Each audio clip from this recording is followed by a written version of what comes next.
school football here at Andrew Tebow Field. The visiting HF Homewood Flossmoor Vikings playing the Andrew T-Bolts. Tom, this is a rematch of a playoff game we had last year.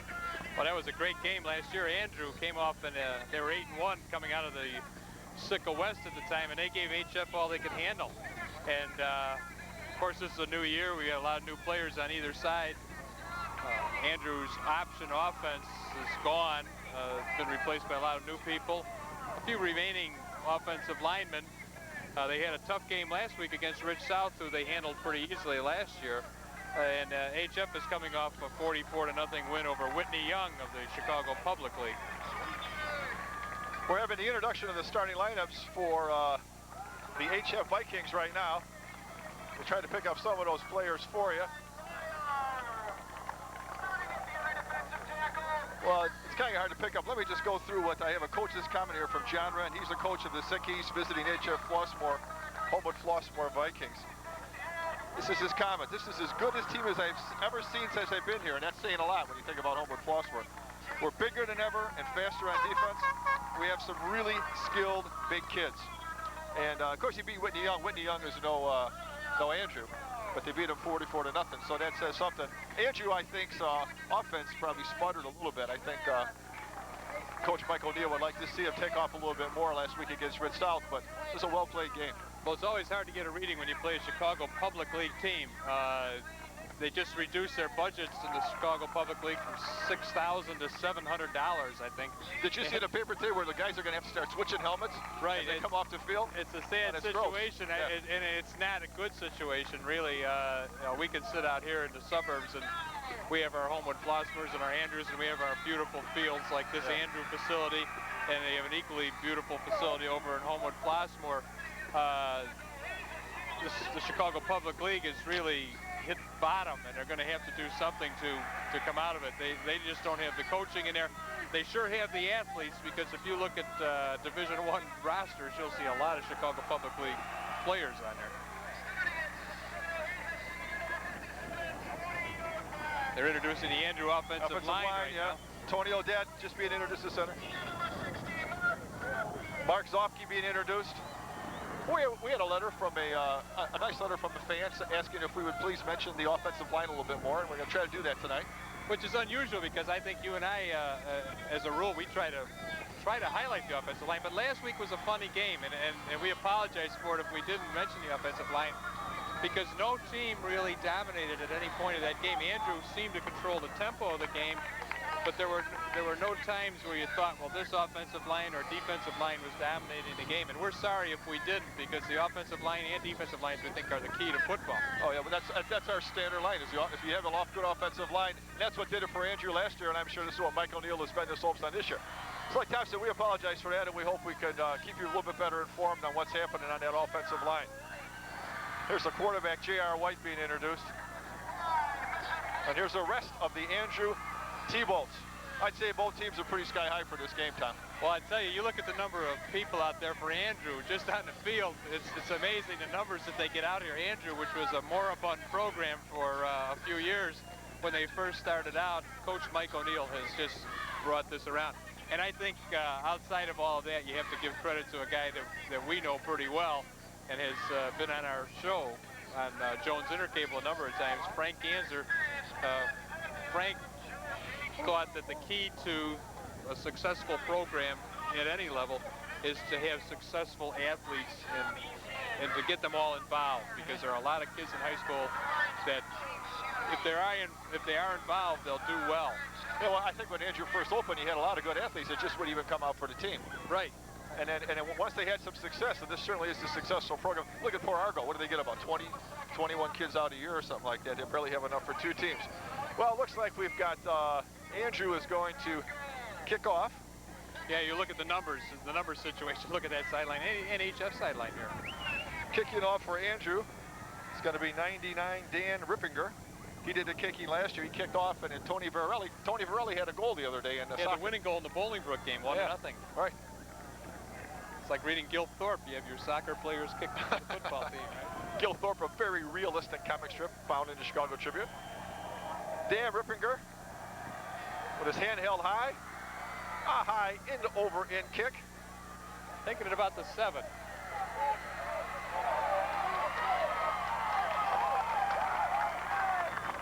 That was number 23, Brian Wharton, returning the ball up to about the 31, 32-yard line. So the Vikings get possession 1st and 10 at their own 32. Andrew defense on the field, Vikings on the field on offense. HF put some awesome offensive statistics. I think Carter Ware, their quarterback, passed for like 400 yards, and their running back Mike Joyce ran for about 200. You see in HF for the first time they have a single back and 4 receivers. This is their standard formation. This isn't something different. This is their standard formation. Ware drops back, a little flare out to Joyce. The Andrew T-Bolts in pursuit. Looks like a first down, Tom. That was a design screen, and Joyce gained about 16, 17 yards up to the 48-yard line on first down. So it's another first down, or the first down and 10 for the Vikings after the original possession.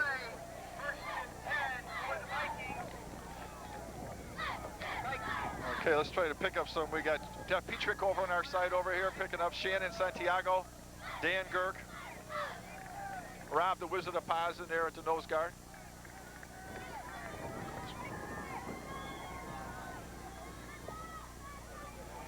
And a hand up to Joyce inside. He gets about 1 or 2 yards at the most, maybe 1 yard.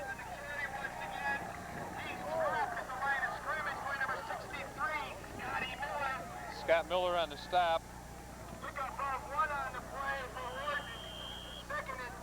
Along with Rob, the Wizard of Paz. The Wizard of Paz. We've got Mike Fahey at one corner, Jeff Petrick at the other corner. We've got Brian Ortiz over here on the one wide out. Carter Ware drops and underthrows it. I believe that was intended for Courtney Cole. Number 6, that's right, Courtney Cole. And over there in the coverage was Dan Girk, who's a defensive end, but a very mobile defensive end. So it's 3rd down 9 at the 49-yard line of HF. Carter Ware comes over, gets his play call here, number 4.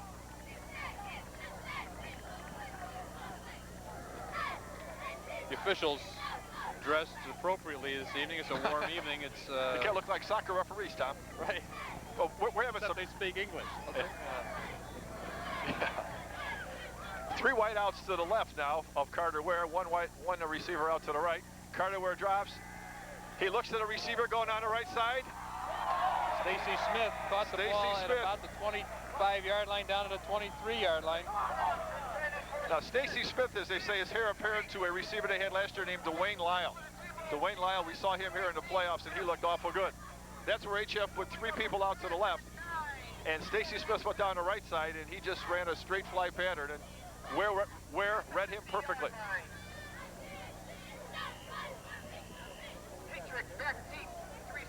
Penalty on the play, apparently. What was the call, Tom? Might have been dropped. Was it dropped? I don't think so. I thought he had it. It's the trouble when you look for the numbers and then you look at the play. And here's the punt.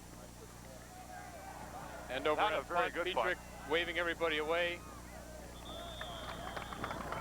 Down by Glenn Griegel for the HF Vikings. The T-Bolt 29-yard line.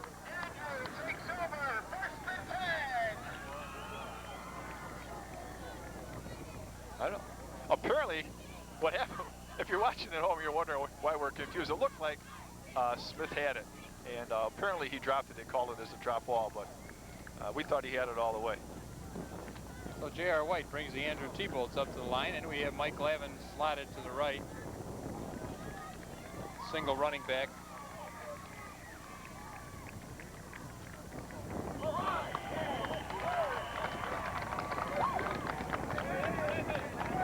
Who's that, Amundsen?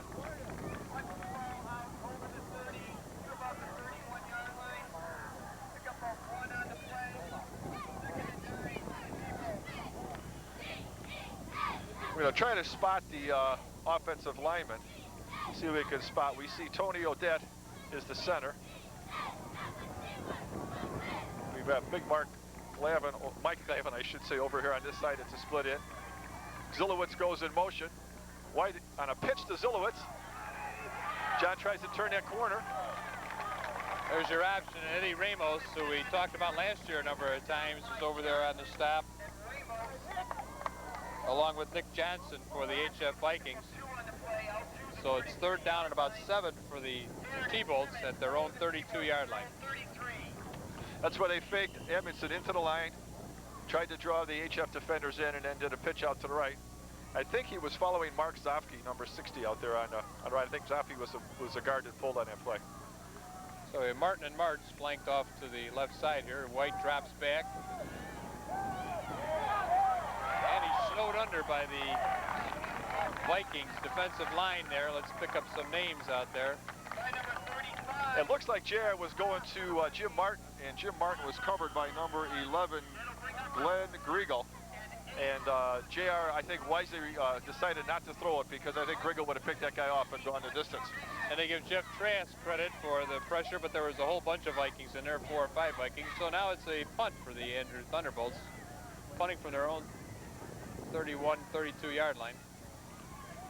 Mike McKibben, their strong safety, doing the punting. Nice Andrew bounce, Tom.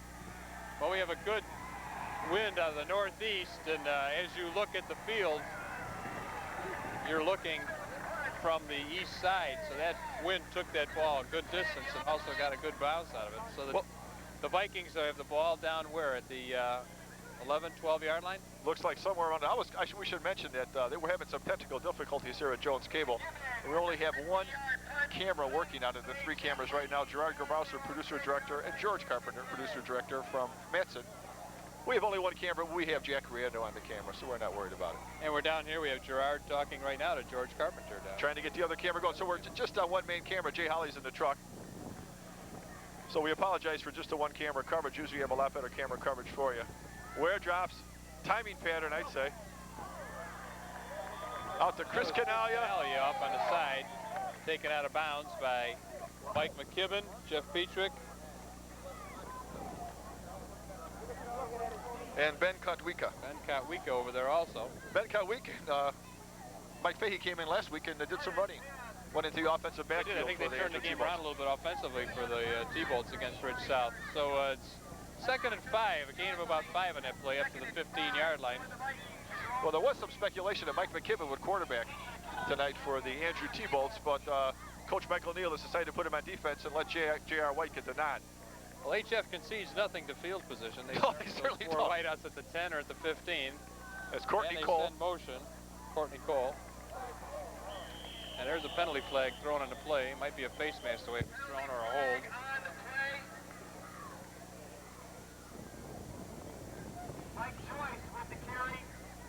Mike Joyce brought the ball up to about the 18-yard line, but the play looks like it's coming back. A procedure call against the Vikings. Procedure, or what's it going to be here? Is that Gene Sherry making that call, Tom? If that's Gene Sherry, we're in for a long evening. That's Gene Sherry. That's Gene Sherry making the call. Gene looks fine in those shorts. He looks fine in those shorts. Let's pick up some people on Andrew's defense. We got Dan Gerg. That was a clipping penalty. He threw it in the neutral zone, which in which there is no clipping. That's Gene Sherry. I thought it might have been a hold, but they called it a clip, so it's half the distance to goal. It is back about the 7.5, 8-yard line right now. So it's back to 2nd down and 12. Carter Ware drops to throw. They throw out to Chris Canalia. Chris Canalia, real fine receiver from last year. Very shifty receiver. Taken down 1-on-1 by Mike Fahey over there. So your defensive backfield for Andrew is 26, Mike Fahey. Strong safety is Mike McKibben. The other cornerback is Jeff Petrix. And free safety is Brian Ortiz. Something tells me those are the names we're going to be mentioning most often. That's why I mentioned it, because these guys are going to get a workout. Their parents better be ready to feed them when they get home, because these guys are going to lose a lot of weight. So let's start talking about the defensive line and the linebackers, because they're not going to be in too many plays there with the Viking offense. And there's your motion, left to right. Ware back to pass. Throwing deep to Canalia, and it's overthrown. Jeff Petrick on the covers, but the ball was past the receiver. It was interesting to watch. If you caught it on the TV, McKibben and Canalia battling on that play coming down the field. They were touching each other, bumping each other, and I thought for a second they were going to throw a flag, but ball was a little bit overthrown. Well, the Vikings prepared a punt here at 4th and 2 at their own 18-yard line. Andrew will get pretty good field position out of here with 6:24 left to go in the first quarter. The wind will be a factor tonight, Doug, because it is blowing hard out of the northeast. In fact, with any kind of punt, Petrick is a good punt returner. He had some good returns last year against the Vikings. I'm sure they remember those. McKibben coming after it. It's a low punt. A low punt. Petrick fields it. Oh, fumbles it. And it could be recovered by the Vikings at about the 46-yard line. Tough break for Andrew. Tough break for Andrew, but those are tough punts to field. Yeah. Ball was end over end, which punts normally aren't, and it hit and kicked right into Petrick, and it bounced right off of him. So it is at the 46-yard line, 1st and 10 for the Vikings. Now we can mention that defensive line of Andrew. Dan Girk, number 83, Emmett Cunane, number 51, Rob the Wizard of Paz, 61, Mark Lewanowski, 68, and Shannon Santiago, number 39.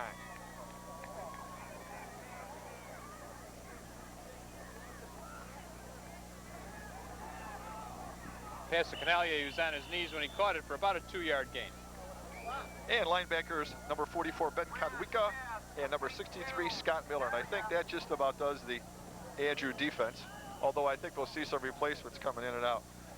Number 25. That was number 25, Richie McCann. Rich McCann was just in. He just went off the field. We'll try to get these changes as best we can. Try to like to mention as many people as we can. Another thing, when you're listening to this game, most broadcasters have spotters. Right? And we are the spotters and the announcers and the statistics. If we offend anybody or we miss anything, we're sorry. Yeah, we're trying to do the best we can up here. I like that. That's that one-step drop the quarterback takes automatically with the foot back. Yeah, we mentioned that last year. That ball almost was intercepted out there. It was intended for Canalia, and Mike McKibben read it all the way, had a shot at intercepting it, but the ball was overthrown. It looks like McKibben is covering Canalia wherever he goes in the field. We had him on the near side of the field. We had him on the far side of the field. We got some players coming in for Andrew. The camera there, you saw number 68, Mark Slawakowski, and number 51, Emmett Cunane, coming back along with Shannon Santiago, number 39. Mike Narish. I wonder if that's Louis Narish's kid. Lou Narish is the coach at Tinley Park High School. Yeah, and Mike Narish is in as they say to trade the nickel back. Lou Narish was a very good football player at Leo High School in Chicago. At Shoebridge Field, which no longer exists. Carter Ware with that little screen pass to Joyce.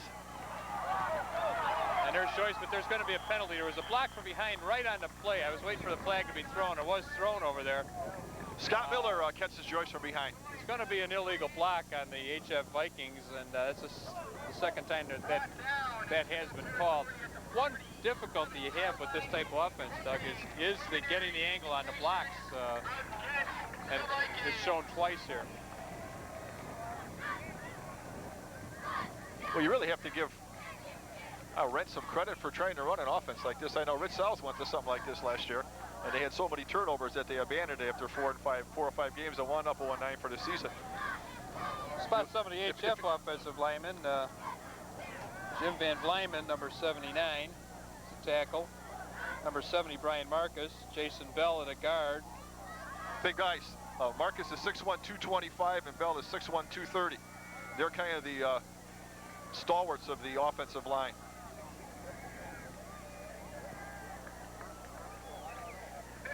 Usually the right side of the line is the one that you try to run behind. That's not necessarily true in all cases. 34-yard line. Third down, about 21 for the Vikings.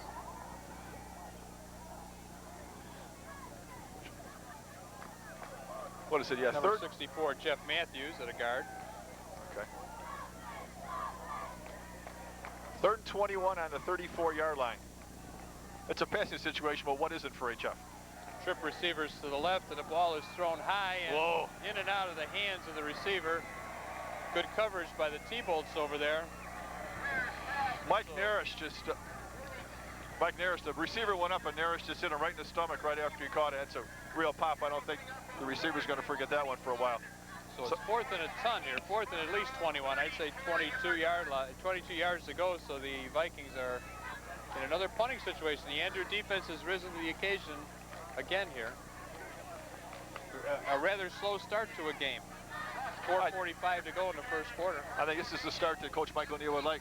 Mike O'Neill and the Andrew T-Ball seem to be controlling the tempo, or the defense really seems to be controlling the tempo of this game. Take away the turnover on the punt, and I think he'd agree with you. Yeah. So the punt, a much more typical punt. Ross Collins is fielded by Petrick, and he returns it about 7 yards up to the 40-yard line. So we got about 4:34 to go in this first quarter. Andrew will take over, going from, as you're looking at the TV, from your right to your left, which is going south or going with the wind. The wind's out of the northeast. You mentioned that you have to give Coach Wren credit for trying to run this type of offense, but one of the keys to running this offense also is to run it at lower levels. I'm sure that at HF they run this at the lower levels, and when the players come up to the varsity level, they're used to these things. I think Rich South tried to put it into the varsity level without having any schooling at the lower levels, and it's a tough offense. A keeper by J.R. White. He breaks into the clear, and he almost broke this for, he will break it for quite a yard, for quite a gain down to the 15-yard line. I thought he was going to break it for a touchdown. So did I. I hesitated. I thought for a second there he was going to get stopped, and he broke that for 45 yards. You know what he reminded me of with Brian Ganser, the way Brian last year used to fake to the line. J.R. faked so well, the whole HF line went for the fake, and J.R. just spun outside to the left and just took off. The offensive line. The 18-yard line right now, 18, 19-yard line, 1st and 10. Big gain. Big gain for the T-Bolts. So White up over center now. Got Glavin flanked right, or left, I should say. There's White again, trying that same play. Almost the same play. Well, it is. It's Almost the option play. You have your option fullback, keeper, pitch. Ed Ramos on the tackle for the HF Vikings.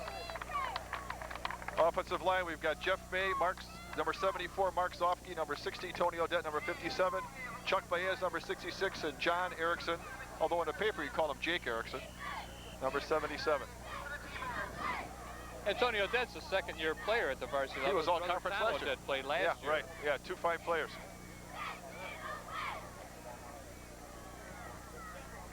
Jared White with the eye backfield there, hands to the fullback inside. That was Amundsen on the carry for about a 4-yard gain. So it's we're looking at 3rd and about 6 for the Andrew Vikings. A 3-yard gain area. 3rd and 5, 3rd and 6. Mike Glavin comes in with the play, and last week we kept waiting for them to throw a little quick post to Glavin. Right. He is flanked now. And he is about 6'5", and so he has a definite height advantage on most of the players he plays against. But the post pattern is covered. If you're going to hit Glavin, you'll hit Glavin the outside. And the pass was thrown outside. I don't know who it was to, but it was Jim Martin. But if you saw it on there, the post pattern was covered inside. I don't know if they have reads on those to go in or out, or whether the quarterback has to, but the post pattern was covered. Yeah, so J.R. was really throwing to a spot. Yeah.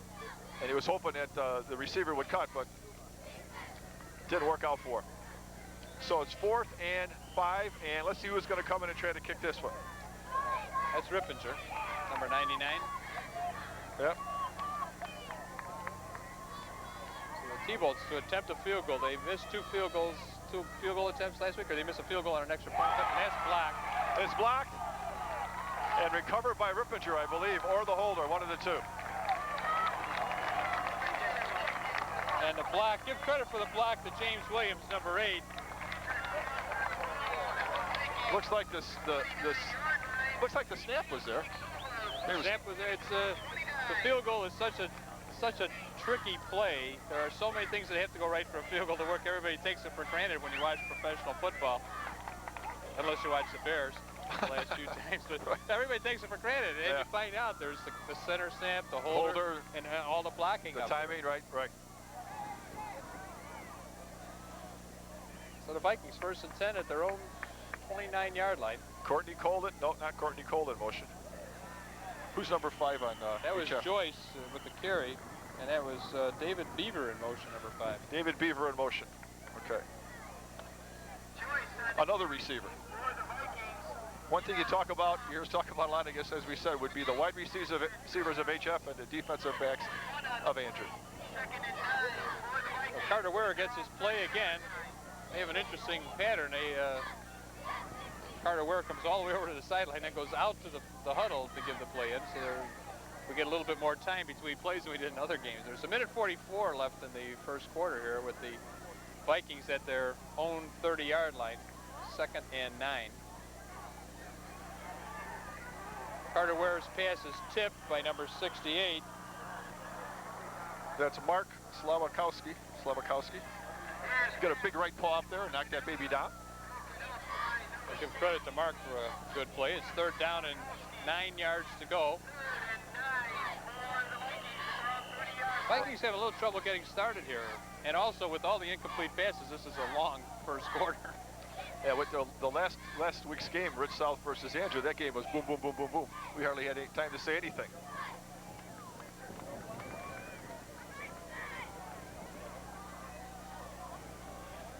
So we're up over the center. 3 receivers off to his left, 1 off to his right. Just a little look in. Looks like intended for Courtney Cole. Good coverage there by number 63, Scott Miller. The linebacker picked him up coming off the line. There's a good crowd here, Tom, for HF. The stands here in front of us are packed, and there's a good crowd over there for Andrew. Everybody standing along the sidelines.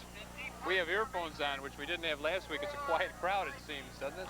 Well, we don't have that guy about 5 feet from us yelling all the time. He was a classic. He was Mr. Rich South, I think. Okay, HF back to punt.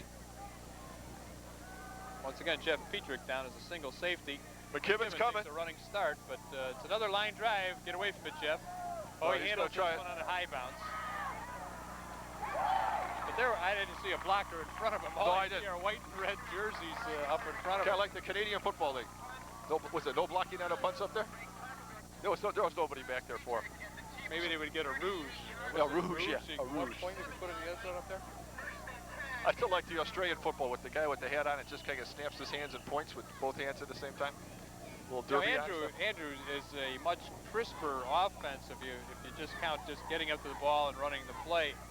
Homewood Flossmoor, it takes them a while just to get the play and get it going. I think with their offense, if they ran a faster one, and that's a complete pass to Glavin at about the 42 up to the 45-yard line. So it's going to be a gain of about 8, so it's 2nd and 2. But with Homewood Flossmoor's offense, if you went at people real quick, I think it would be much more effective, wouldn't it? If you ran like a series? Because I think it allows the defensive backs to adjust because certain players are taking certain receivers. And if you come up to the line, you don't have time to talk. You don't have time to make the quick adjustments. Maybe they'll go with a quick snap later on in the game, Tom. Maybe that's what they're working up to in a crucial situation. But yeah, because Andrew gets back up to the line real quickly here, and they're ready to go with another play. Hand off to Zilowitz, I believe that is. Zilowitz might have the first down. He's close. Amundsen was the lead blocker on that one, along with the fine job by the offensive line.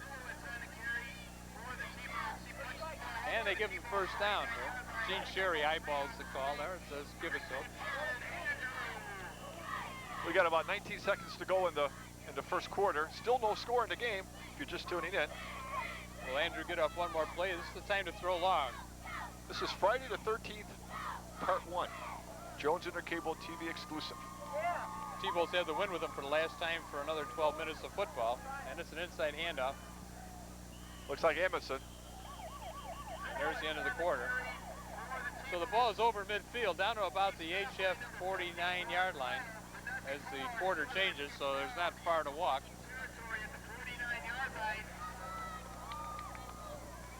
Scoreless first quarter, Doug. I didn't expect that. No, like you said, though, sometimes it looks like HF is having trouble getting that offense in gear. Maybe they need a couple of quick completions earlier, but it looks like they're just not, the cutting of the receivers isn't crisp. They come off a big win last week, 44-0. I know they want to come in here and have a good game against Andrew, but they don't look as crisp as they did. Well, you know, if you remember last year, in the first half, this is the way HF started. They couldn't get started. In the second half is when they kicked it in, and that's when they finally wind up beating Andrew. But Andrew played a tremendous game last year in the playoffs.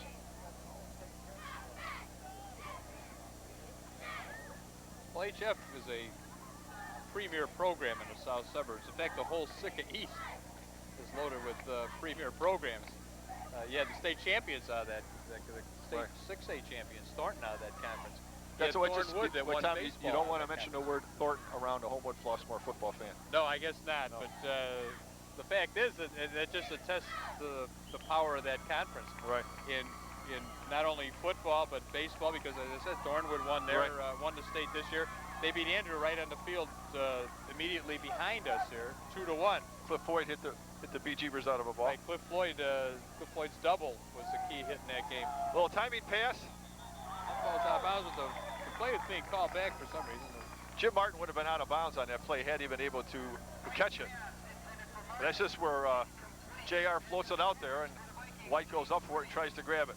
Whistles were blowing early. I thought they were calling it back because of some procedure, but it is third down now and about 8 yards to go for the Andrew Thunderbolts as we begin the second quarter here. Well, let me give you some, let's wait. I got some predictions from the Southtown and the Star Herald as what the point spreads were in this game. I don't know if John Wren saw the game last week, but he sure had the post pattern covered. J.R. White on the keeper. Comes up. It was a great job of defense there. Eddie Ramos up there.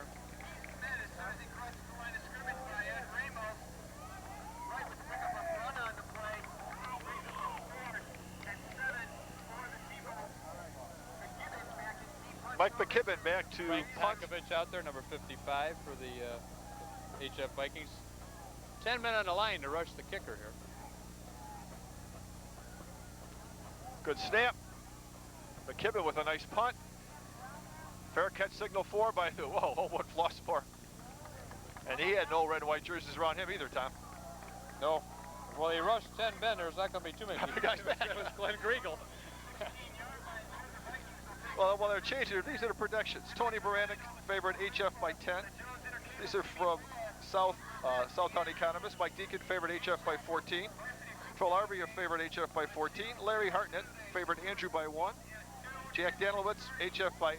And Scott Walsh, HF by 13.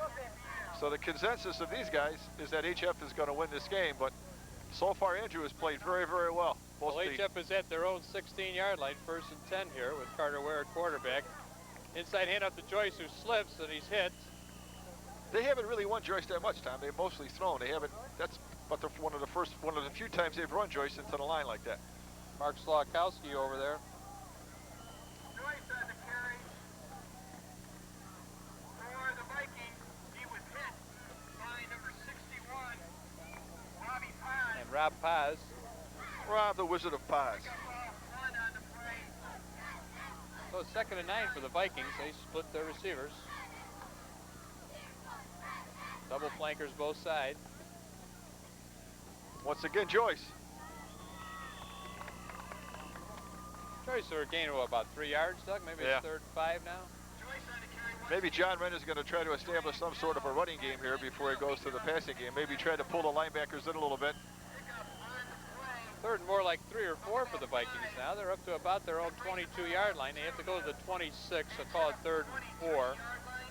Linebackers Ben Cudweek and Scott Miller have been picking up the receivers coming right off the line, so maybe he wants to try to squeeze them in towards the center of the line a little bit more. Carter Ware. What a great name for a quarterback, Carter Ware. And intercepted by Dan Girk. A tremendous read by Dan Girk. I'm sure that Coach O'Neill and the other defensive coaches at Andrew said when you see him drop back in that situation with those strips receivers, you step right inside, and he did, and he picked it off. Dan is 6'2", he used all 6'2" inches of himself, 198 pounds.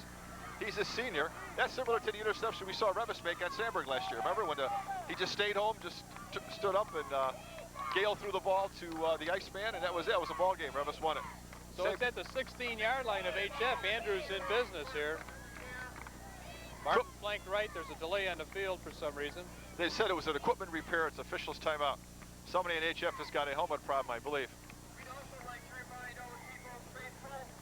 So we've got 9:19 left here in the first half and a real big turnover for the HF T-Bolts at, as Frank Andrews says, the Thunderdome. Looking for Mad Max and the Thunderdome. Frank Ganser does a great job. Not only as a baseball coach, but he's a great job announcing the games.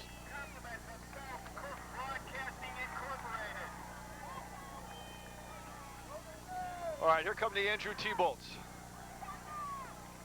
White right over Tony Odette.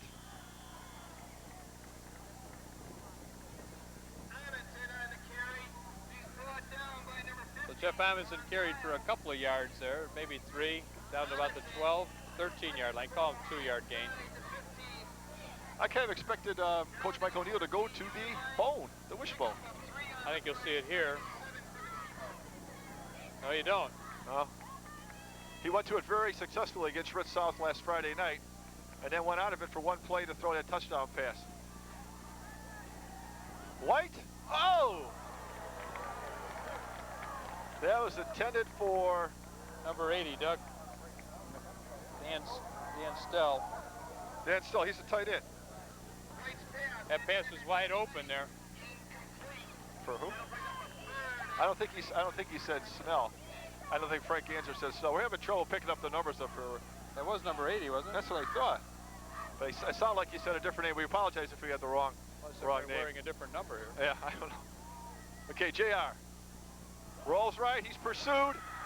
JR, the keeper. There's a penalty flag thrown down at about the 4-yard line. I think we're either going to have illegal receiver downfield, but it can't be because it wasn't a pass play. So there must be an illegal block. Yeah.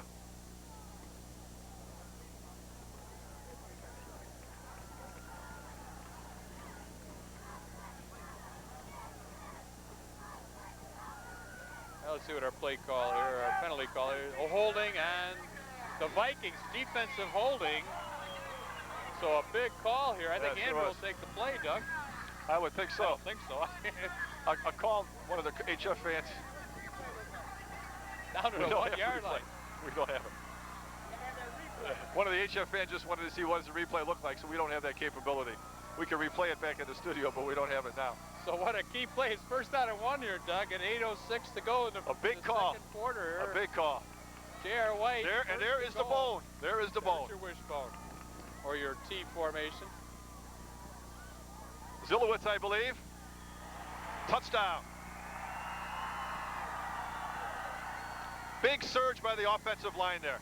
Big surge. Real big block there by number, I think it was number either 60 or... They went off the middle left side of the line there. So 60 or 66. All we can see is 6 in the front of them. That was a tremendous surge by... You have to give credit to the center and the left guard. That's where they went. However they number their holes, that's either the 1 or 0 hole there.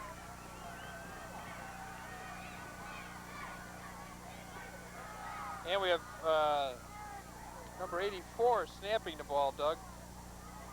Number 84? But again, I don't... Point after is blocked. There may be some changes in jerseys out there because I don't see an 84 on the roster unless my eyes are bad here, Doug. Yeah, I don't... I don't know.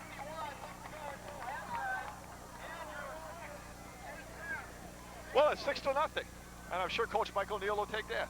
7:51 to go. A big turnover and a big penalty hurt the HF Vikings on that drive.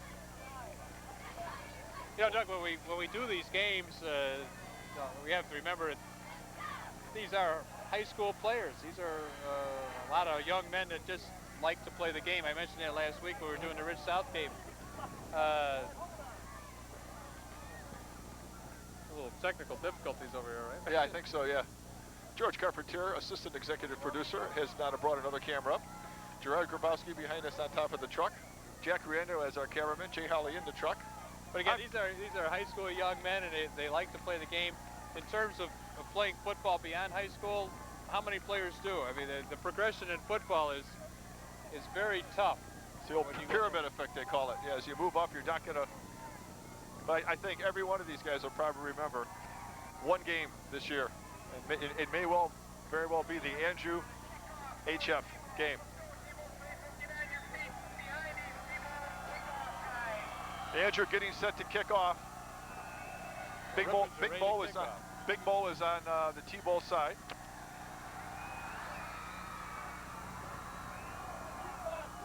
That ball Ball's out of bounds, so it's going to come back to the 35-yard line to be re-kicked. Or they have their option, I think. But it's going to be a re-kick. Can mention some of the special team people that are out there. We've got some different numbers. Kevin Barth is out there, number 32 on the kickoff team.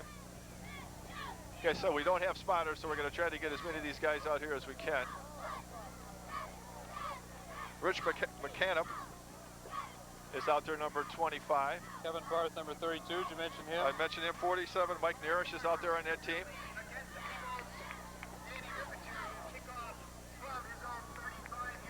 So they put the ball down on the 35-yard line now.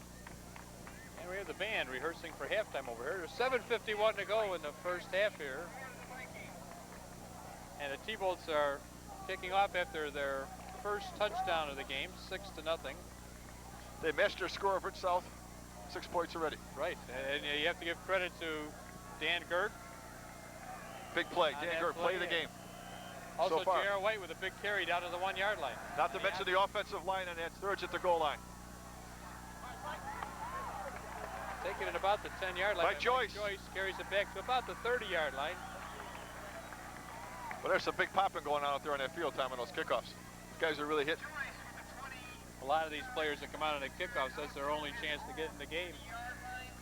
Well, another Jones Intercable TV4 Sports exclusive broadcast. I'm Doug Gerke along with Tom Barrett, producer-director Gerard Grabowski, cameraman now George Carpentier, the ever-popular Jack Rando, and of course Jay Holly. Hope you're enjoying the broadcast. It's a little bit of a cool night here, Tom, but it's a nice night for football. Carter Ware once again with Mike Joyce in the single back. Hand up to Joyce inside, gain of about 1 or 2 yards. I saw Ray and Nancy Vall down here on my way in, and they were here to see Mike Joyce. Two friends. Mike Vall plays for Marist. He's a Marist Redskin. He's a defensive player. He played at St. Michael's for us. Well, Ed Ramos, that linebacker on HF, as you were saying, he started since the sophomore. He played for one of the teams. Played for IJP and way back when. Flossmoor. Okay, Carter Ware.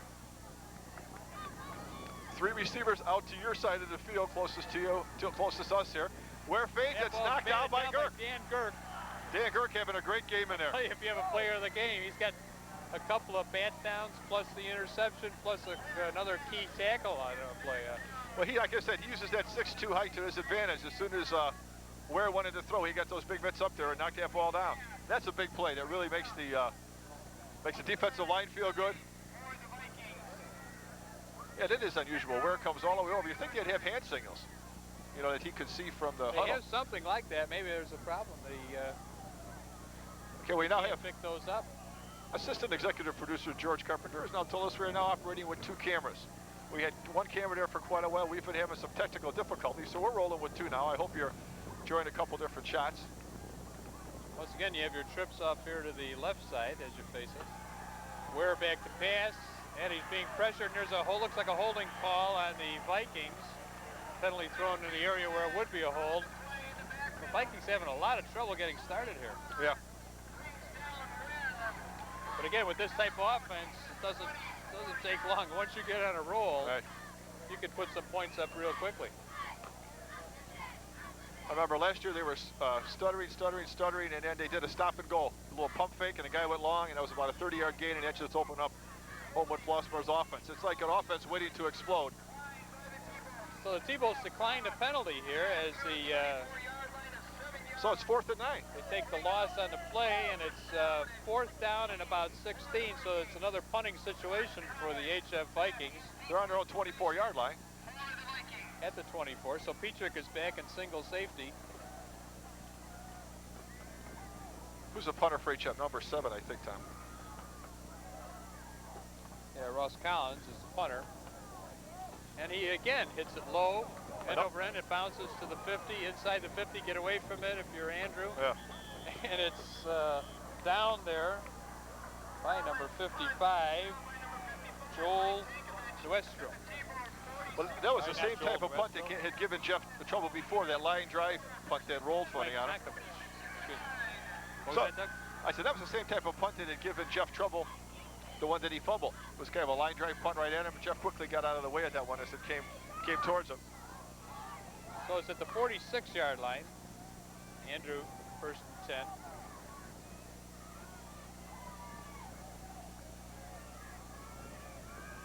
J.R. White to pass, tosses it up, intended for Mike Glavin, and it's incomplete. Having a little trouble getting around the defensive back. Last week, Andrew's running game wasn't working. They went to the pass. This week, I think J.R. White's running has been the key to the game. I think what happens is that Amundsen and Zulowitz going into the line have set up the fact that they're keying on them, and all of a sudden you got J.R. White busting outside. They weren't ready for him. If they scouted Andrew last week, they certainly wouldn't have expected J.R. White to be the runner that he's shown. And I can't imagine Ren not scouting the team that he was playing, as I'm sure Coach Mike O'Neill scouted HF against Whitney Young. What team is this walking by here, Tom? What was this? This is a bunch of players from another team walking by here? Black, red, and white. Whatever team they have. Could be Bolingbrook. Bolingbrook has a big game tonight, by the way. I think they're playing Richards. And I had a prediction by Bob Frutenthal. He said, look for Bolingbrook to win that game as the upset of the year. Running back Ed Farmer, supposed to be really a running back, really a player. Okay, J.R. White. 3rd and long here, 3rd and 9, so it's a passing situation. Tony Odell with the snap. J.R. White, timing pattern out to, I think that's Martin. About a 5-yard gain. It was dropped there by Martin, so it's, well, they moved the stakes, so the announcer called it incomplete, but it was down up to about the 48-yard line of HF, but it's still a punting situation for Andrews. 6-0 lead, 4.5 minutes to go in the half. Andrew is punting. As you mentioned, Andrew got their punting team on the field very, very quickly, Tom. Andrew seems to get on the field very, very quickly. Not a bad punt by Mike McKibben. He didn't like it. He had his hands on his hips and then slapped his hands together. I think he wanted to go straight rather than out of bounds there. Well, as quickly, it's at the 21-yard line, as quickly as they got into the game, HF came very close to blocking that kick. They sure did. So the HF Vikings offense is back on the field. Carter Ware back to run the offense.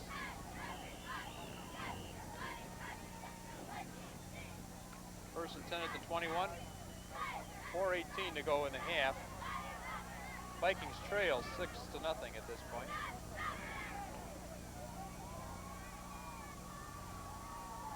Carter Ware with 2 receivers on either side. He drops straight back to throw. He looks upfield, goes long. Right through Canalia's hands. Good coverage down there by the T-Bolts. Brian Ortiz. Fahey was back there. In fact, the whole defensive secondary plus a few others were back there. Right. They're dropping deep. Jeff Petrick. That's about as long a pass as we've seen the Vikings throw. Well, they've got the win this until the end of the half, so there's 4:11 to go. That play took 7 seconds. Ware gets another play, 2nd and 10. Mike Narish in again at the right corner. Trying to pick up some changes here. It's funny, when a baseball game is long, you say it's boring, but when you watch the Vikings in the long game, it's not boring. No, you never know what these guys are going to do. Hand off to Joyce. Joyce tries to make the turn the corner. He does. And he's close to a first down.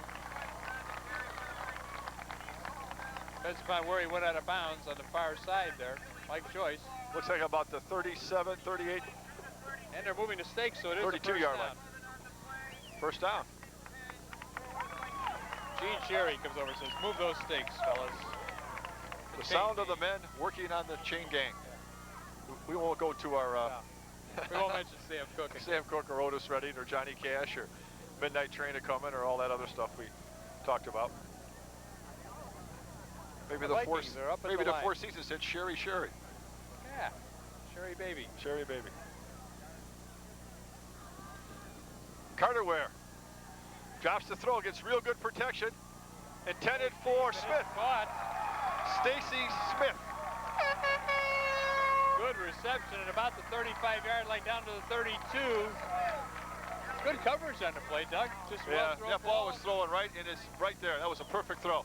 The defenders on Andrew were right there, but he laid it right in his hands.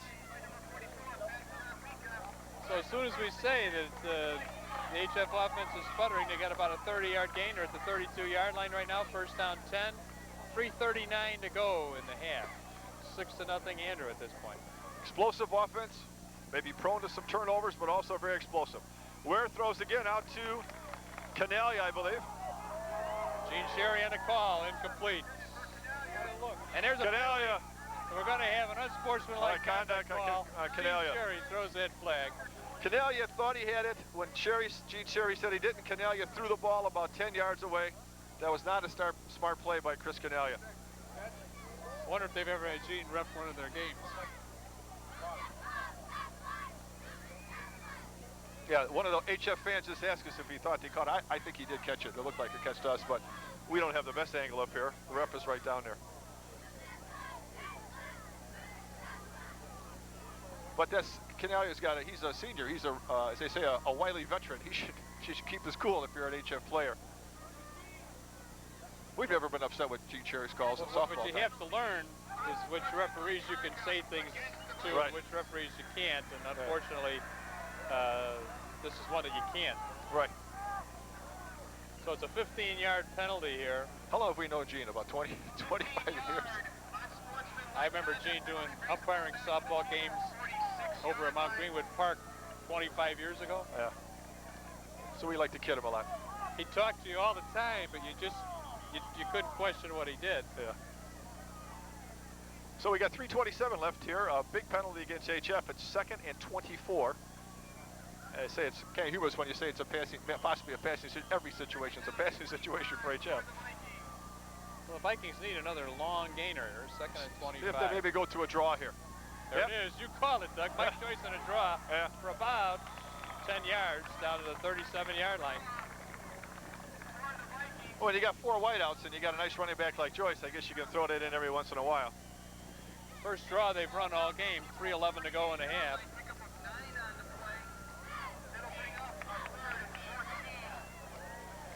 Almost So they approaching. have to go to the 21-yard line, Doug. They're at about the 37, 38-yard line. 3rd and 16. Trips out here to our side of the field. Where goes He's got Courtney a receiver, Cole? and it's caught and Smith. dropped by Stacy Smith. It looked like it was caught and it fell out of his hands at about the 5-yard line going in for a touchdown. Brian Ortiz over there in the coverage. And Stacy Smith wisely takes the ball and hands it to the referee. That's another 15-yard penalty. That's too bad, though, for HF. That ball looked like it was as well thrown as the one Smith caught before. Well, it sure makes a difference going to this direction when you're HF. The second half, I don't know, I didn't see what happened before the game as far as the choices, but if HF has the wind in the 4th quarter, Andrew's in for a long 4th quarter. Yeah, I think they're going to air it out. Better get some Gatorade into those defensive backs, Tom. 2:46 to go, 4th down and about 15, 16 yards to go for the Vikings. And they're at their own 37-yard line. They disdain the punt here. It's 4th and 16. Here you go. Carter Ware, good protection. He airs it out. Canalia wide open across the middle. Jeff Petrick coming from the side. I'm sure Canalia caught him out of the corner of his eye there.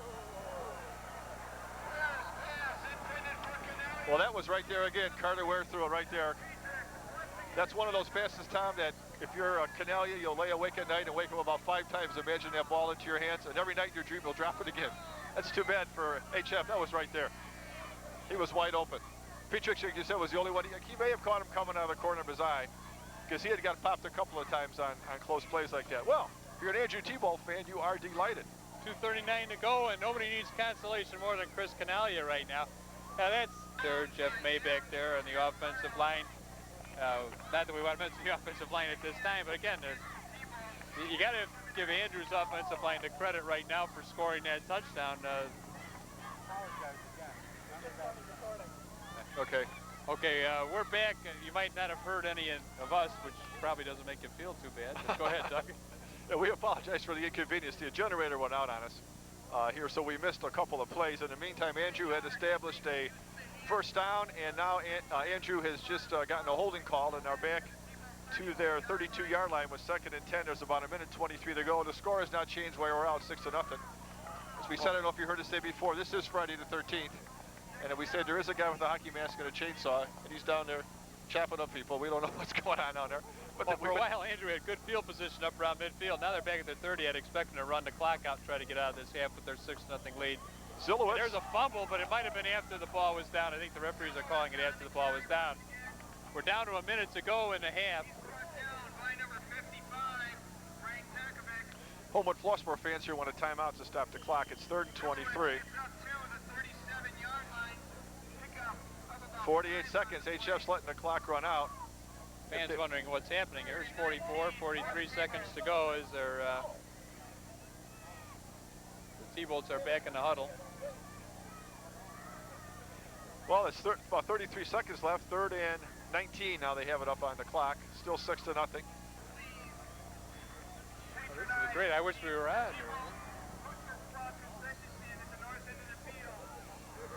Just curious when we're on, Jack. Okay, we're back on here where our generator's up and running again. This is Friday the 13th, part 2 now. We've got 8 seconds left. Still no. How many parts have there been to Friday the 13th? How many times has Jason come back?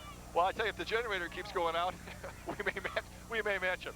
We've got 8 seconds to go in the first half. 4th and 17 for the Andrew T-Bolts. Tom, what are you going to do? You got to come after this one. If you're never going to come after a punt, you're going to have to come after this one. Well, I don't know. Andrew, we're not going to punt. They might just, Andrew might just run the ball. Just fall on the ball, yeah. That was a dumb thing to say. Why would they punt it? Well, maybe they are. Put 12 seconds on the clock now. That's so 12 seconds. 8 seconds now. There's 12 seconds. They are going to punt. McKibben is back, and there's 9 men on the line. Call it 10 now. In fact, nobody's back to receive. Yeah, nobody back. A little bit of a high snap, but Mike gets it away. They're just going to let it bounce. 7, 6. And with 4 seconds, 3 seconds, well, the clock took a little Andrew tick there. Well, these two teams play, which was Halloween last year. And now we are on Friday the 13th. This is, if the generator went out about 3 times, I believe. This is Friday the 13th, and I guess part 4. Jason Adams is about set to kick off for the Homewood Flossmoor Vikings here. Jason Adams? Jason is going to kick off on Friday the 13th. This is really good. George Carpentier has switched over to his van. His generator is running. Gerard's generator had some problems, so George assures us that the camera should stay up for the entire second half. Yeah, sorry for the delay. The interruptions in the first half, but the end of the first half was not very exciting. Not much happened. Andrew got a first down in midfield and then got penalized back to about the 35. Punted to HF. HF was not able to move the ball. They only had 3 seconds, and that was the end of the half. So we are starting the second half here. They can't keep the ball on the tee, Doug. Yeah. Oh, so there's a pretty good brisk wind out of the north. So HF kicking. High end over end kick. Fumble. The 11-yard line, and there's a fumble on the play. A bunch of bodies in there, but it looks like they're signaling Andrew. Signaling Andrew had the ball. I couldn't see who caught that ball for Andrew, Tom. I think it was Mike Fahey, 26. I thought so. I don't want to say that, but I just want to make sure we had the same numbers. Mike Fahey, he took a hard pop. And number 56, the last T-bolt off the pile. I don't know if we can give him credit for the recovery, but Dan Romanowski was the last T-bolt off the pile. So the T-bolts have the ball at their own 27-yard line. First down 10 to start the second half. Receivers split both sides. Single back, flanker.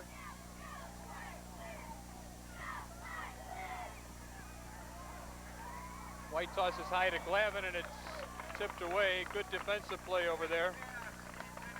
That was almost intercepted, Tom.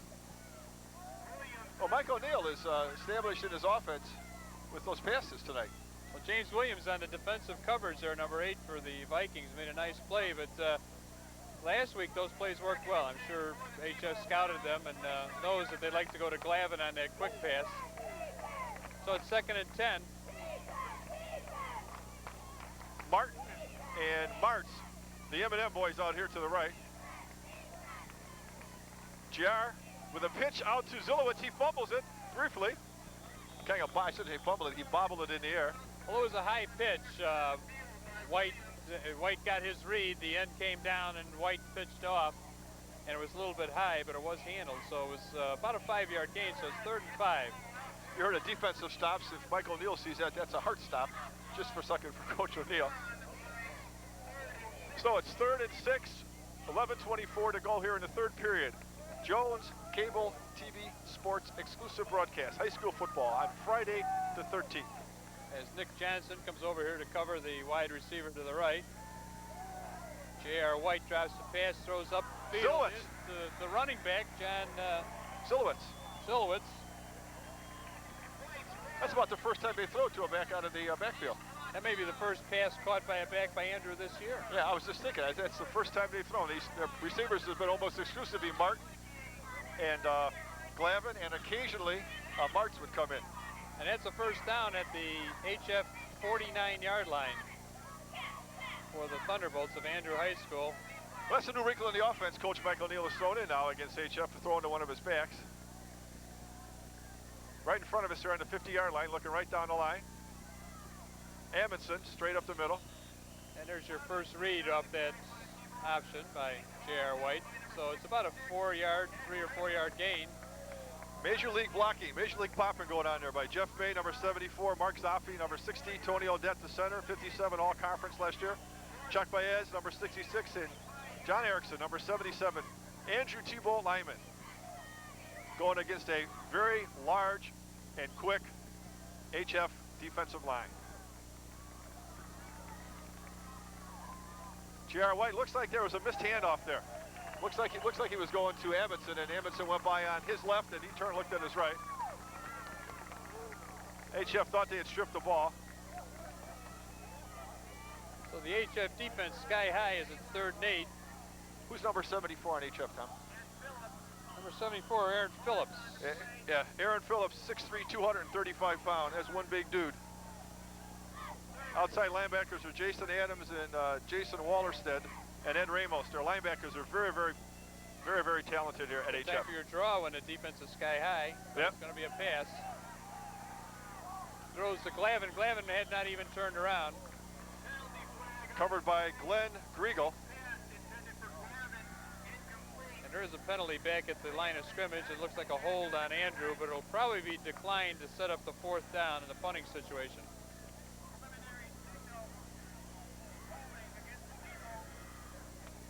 Right now it's 3rd down and 9. They took the penalty to be 3rd and 19.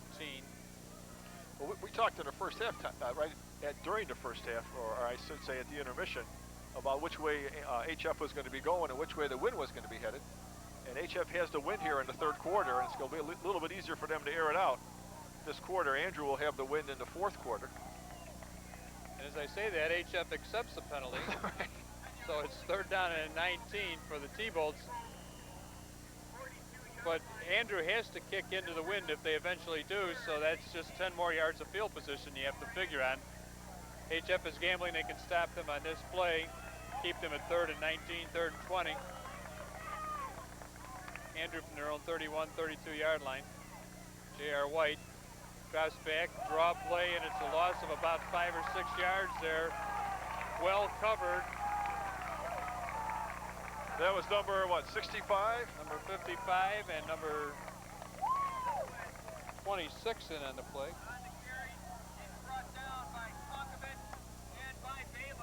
They mentioned Baylor. Konkovich, I think, was the other one. Konkovich and Baylor they mentioned on the play. Well, they read that draw perfect, Tom. You called the draw, you thought they might try it. HF was sky high on defense. Here's the punt. That punt is low by McKibben, but he gets it off down to the 32-yard line where it's taken. Glenn Griegel on the return. Mike Griegel, who returns it to the 42-yard line, or 37-yard line, excuse me. And HF fans are on their feet here, exhorting the Vikings on. 8:52 to go in the 3rd quarter, and that's 8:52 with the win. Well, as Tom had mentioned before, last year on Halloween, in the playoff game, this is a very similar game. Andrew held HF in the first half, and HF came on and started to get their offense in gear. And I'm sure Mike O'Neill, the coach of the T-Bolts, is well aware of what happened last year. Carter Ware. Carter drops back, takes a short drop, intended for Smith. Casey Smith caught the ball at the 47-yard line of Andrew, completed pass. And I tell you, Carter Ware hung in there. There was good pressure on him. He took a good hit. Real good pressure by the defensive line of Andrew. And as Tom said, Carter Ware just stood in there and just laid that ball out there for Smith. In the second quarter, the passes were there. The receivers were having difficulty handling them. Yeah, there were two passes, one by Smith and one by Canalia that I'm sure Coach Wren wished would have been caught. There's that traditional one-step drop already with his back foot by Ware. Just a little look on the Stacy Smith.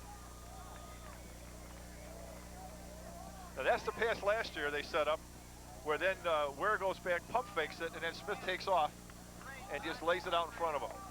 There's no free safety there, then Andrew's in big trouble. We'll see if they'll do that little stop and go. Number 84 is Matt Strait. He's in our program as number 85, but that was Matt Strait in the stop over there, along with Mike Fahey off to this side. Okay, Canalia and Cole flanked off to the right, and Smith, and I don't know who that other receiver is. Ware gets all types of time, and now he's rushed. And that ball's picked up, and it's a touchdown for Jeff Petrick. The only one who can catch it is Carter Ware, and Petrick is in the end zone. Touchdown, Andrew T-Bolts. The ball was intended for Canalia. Ware was under a little bit of pressure. You know who set that play up, I think, was Dan Girk. He put the pressure on Ware. Ware was going to throw it early. He couldn't get it off, so he took a little bit of time, and that allowed Petrick to come up and make that play. Well, Jeff Petrick read that perfectly, came up, picked it off, and ran. The only person he had to beat was Carter Ware, and he had enough room to beat him. Ware had the angle, but he did get into the end zone, so it's 12-0 now. Andrew with 7:23 to go in the third quarter, and Andrew about to go for the extra point here. So the HF crowd is hushed here momentarily. And it looks like they're going to go for two here, Doug, because I see Mike Glavin in there. I see other players in there like it's going to be. It is a two-point conversion attempt. Glavin is split off to the left. They have too many players on the field right now, a little bit of confusion. And I think there's a penalty flag for delay of game here. Delay of game against Andrews. So now they probably will have to kick it, Doug.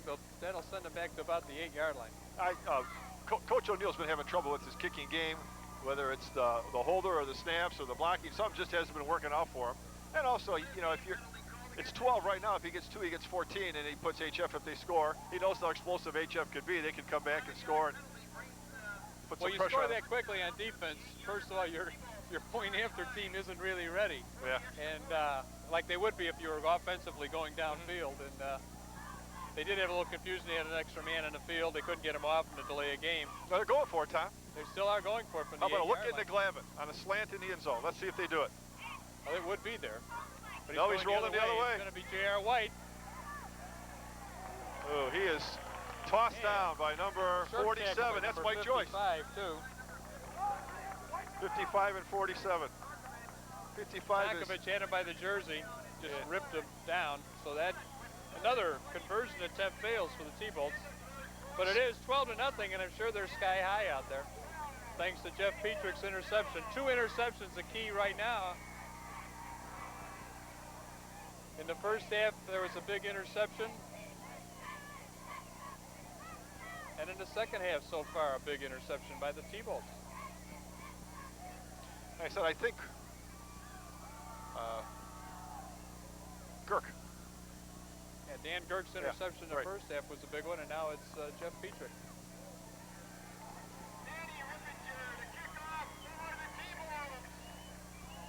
Coach O'Neill's hoping right now those extra points don't come back to haunt him. It's 12-0.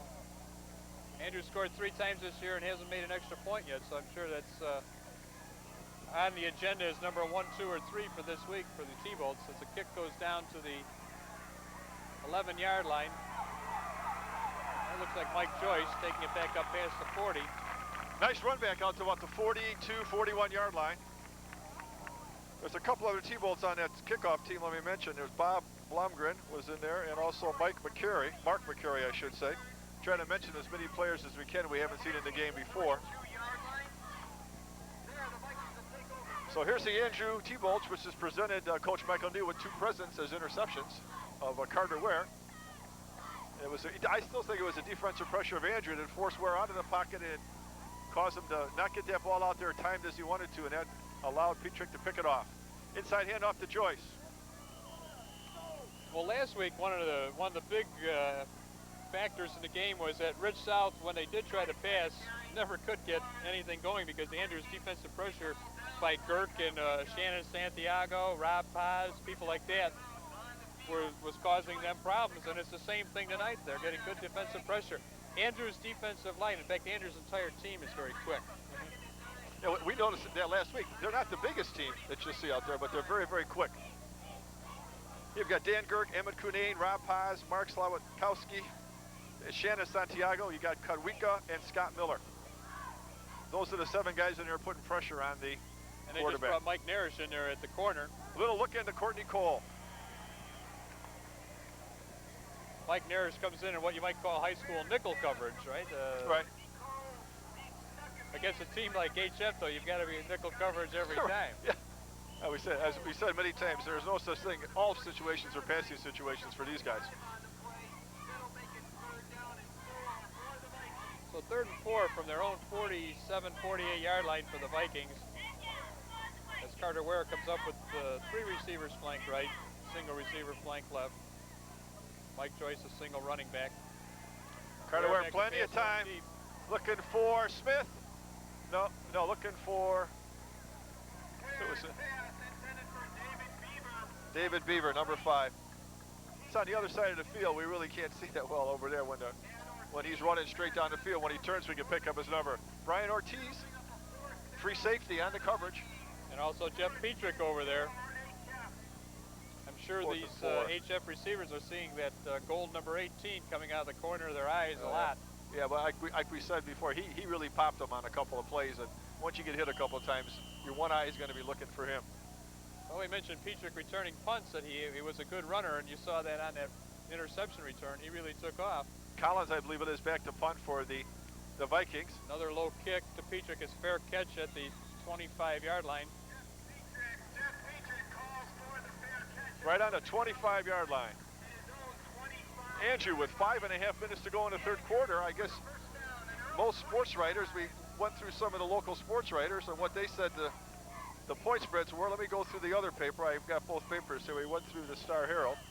Well, what Coach O'Neill has to be careful of right here is he doesn't, with a 12-0 lead on a team as explosive as HF, you can't really sit on the ball. You've got 5.5 minutes left to go in the 3rd quarter here. Granted, you are going against the wind. You don't want to take chances against the wind. Wide a handoff, I believe that was Zillowitz. Zillowitz, I think. Zillowitz about a 3-yard gain, 2-yard gain. Notice how the offensive lineman on Andrew just bounced right back up and hustled right back to the huddle, and they tried to get that play rolling. Bringing in a play being brought in. I couldn't see the number on who brought it in, but as opposed to Carter Ware walking all over to the sidelines, Andrew runs the play in. So now if the offensive line of Andrew can set the tempo here, they could get a couple first downs. Andrew There's an inside handoff. I believe that's Amundsen. Jeff Amundsen about. So it's a 3rd and 2 situation for the T-Wolves. A gain of about 5. 4:42 and running in the 3rd quarter.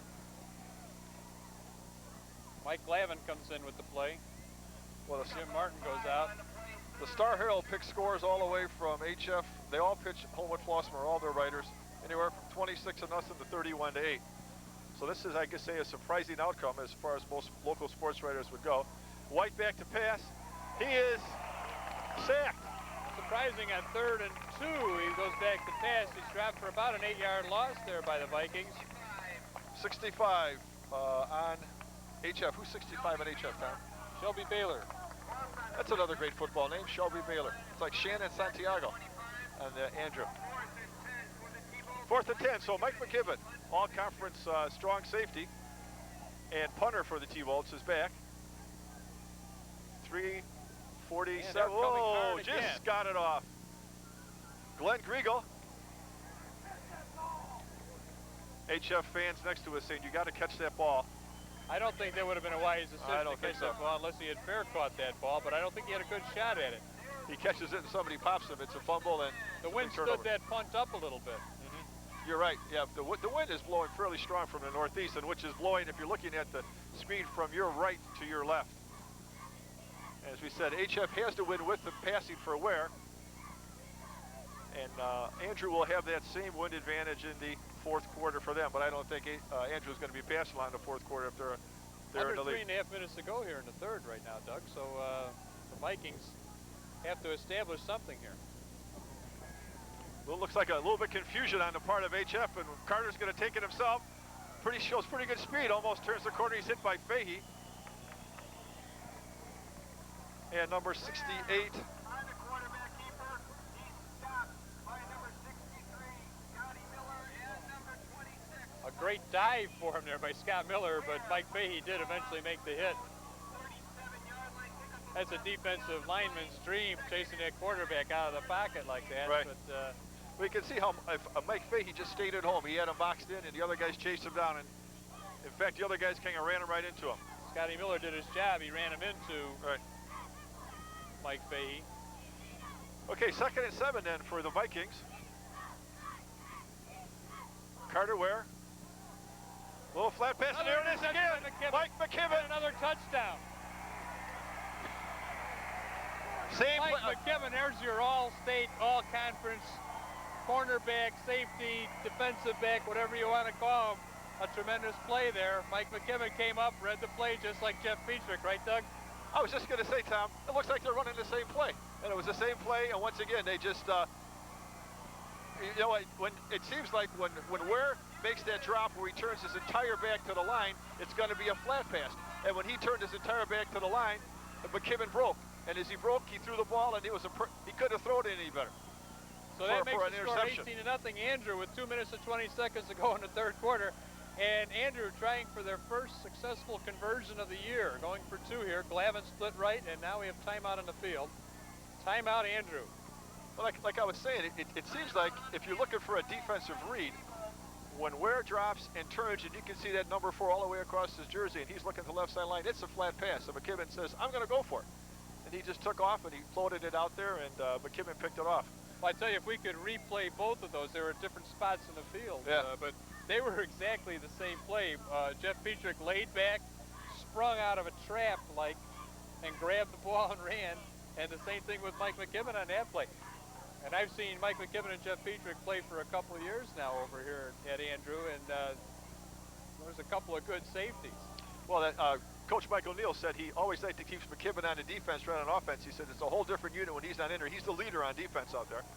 Well, Coach John Wren's got some problems here that he's got to solve. It's 18-0 with 2:20 to go, and Andrew looking to make it 20-0 going for 2. Now we're still looking for that look into Glavin, Tom. See if he's going to go to him. That's what we've been calling that play for 2 games now. Well, he's going the other way. It's a little tiny penalty flag on the play. There's a penalty in the end zone. I don't know whether it's defensive pass interference. Ed Ramos is down there for the HF Vikings. Intended. The penalty flag was thrown in the end zone. I don't know whether somebody got held up on their pattern or what. He was thrown to his tight end, Dan Snell, number 80 on that play. It was a little pass, a little overthrown. Let's see what. Offensive pass interference on Andrew might have been a pick. Yeah. Pass interference called against the T-Bolts is declined. Well, 18-0 is the score in favor of in the Thunderdome, the T-Bolts Thunderdome here, beating HF 18-0. This has got to be a shocker for most people connected with high school football in the Chicagoland area. HF a perennial power. Well, I see Bolingbrook High School. We mentioned them earlier. They're down there. They're the favorites in the Sicko West this year. I'm sure they're taking a look at Andrew. Andrew won the Sicko West last year. Lincoln Way last week had to play Thornton, which was the 6A champions out of the Sicko East. And Thornton handled them fairly easily. I think it was 28-0. Right. But this game has to establish Andrew right now as a team to be reckoned with in the Sicko West. I think they came off kind of a disappointing performance to themselves against Ridge South, but they can't be disappointed thus far tonight. No, I would say that. Of course, you know their touchdowns have been scored by their defense. Right. Yeah, 2 defensive touchdowns, and their other touchdown definitely was set up by Dan Kirk's interception, so make that 3 defensive turnovers that have been key. So 3 INTs. Ripplinger with a long kick, and 20. Number 23, that was Brian Wharton returning the kick. Brian Wharton on the kickoff return. Well, that's Jones Cable TV Sports exclusive here. I'm Doug Gerke along with Tom Barrett. That's right. I don't know if we mentioned that. I don't know if anybody cares. Producer But we have Gerard Grabowski down there along with George Carpenter. I see Jack Riendo down in the field. The legendary Jack Riendo, the ever popular Jay Holland. We have Greg Roselle. He's our roving cameraman. If he gets some unusual shots, Gerard loves those unusual shots that he gets all over the field. So the Vikings are up to the line. And I think there's been a quarterback change, Doug. Let's see. Number 7, that would probably be Ross Collins, who has punted so far in this game, is now in at quarterback. Well, Carter Ware was the senior, and Ross Collins is the junior. And at the beginning of the season, John Reddy decided to go with the senior Carter Ware. Things that they've turned down now, he's going to take a look at Ross Collins, who is the junior. Well, Ross Collins, the Beaver over there, Ben Kotwika in the coverage for a gain of about 8. Go ahead, Doug. Ross Collins led the HF Southmore team last year, which I believe was 8-1. He was the quarterback on that Southmore team. So that was a big decision by John Wren as to who to start. So now he's going to give Ross a chance here in the second half. There's only a minute 13 to go here, and the wind is with them. Ross drops back, floats one out to Courtney Cole, and Courtney is hit by Mike McKibben at about the 41, 42-yard line. Well, there was a good read there. He read that Cole underneath the coverage there. You have your option on a few of those receivers. First down now for the Vikings. First down and 10 at their own 41-yard line. Minute and 3 to go in the third quarter. Well, we would say Big Mo momentum is on Andrew's side right now. HF has got to get something going here. Like to probably score before the end of this quarter. I don't know if they'll be able to do that. There's a minute to go, but they do have the win with them. Would you air it out here, Tom, with the win with you, or what would you do? Well, they've been airing it out all night, but I mean, air it out deep. Go deep. They're deep pad. I don't know if this is the first time we've seen Ross Collins out there.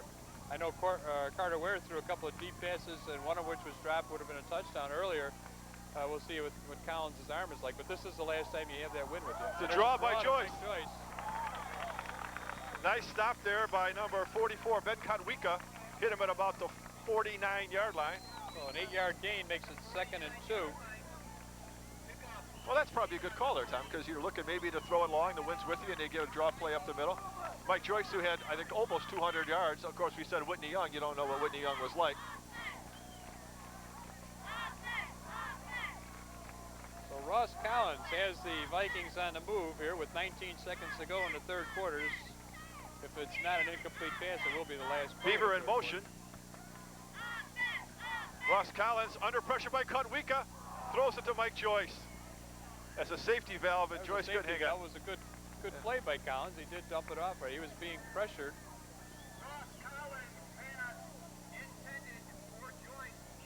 We've got 6 seconds to go in the third quarter. 6 seconds. 18-0 in favor of Andrew T-Bolts.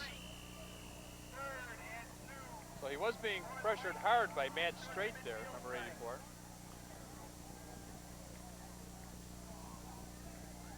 Time for one last play here in the third quarter. Ross Collins, 2 receivers. Beaver comes in motion, makes the trips on the right side. Collins, a little bit miscommunication there. Yeah, a little bit. You have a new quarterback in there. He's not used to the situation. So that's the end of the third quarter.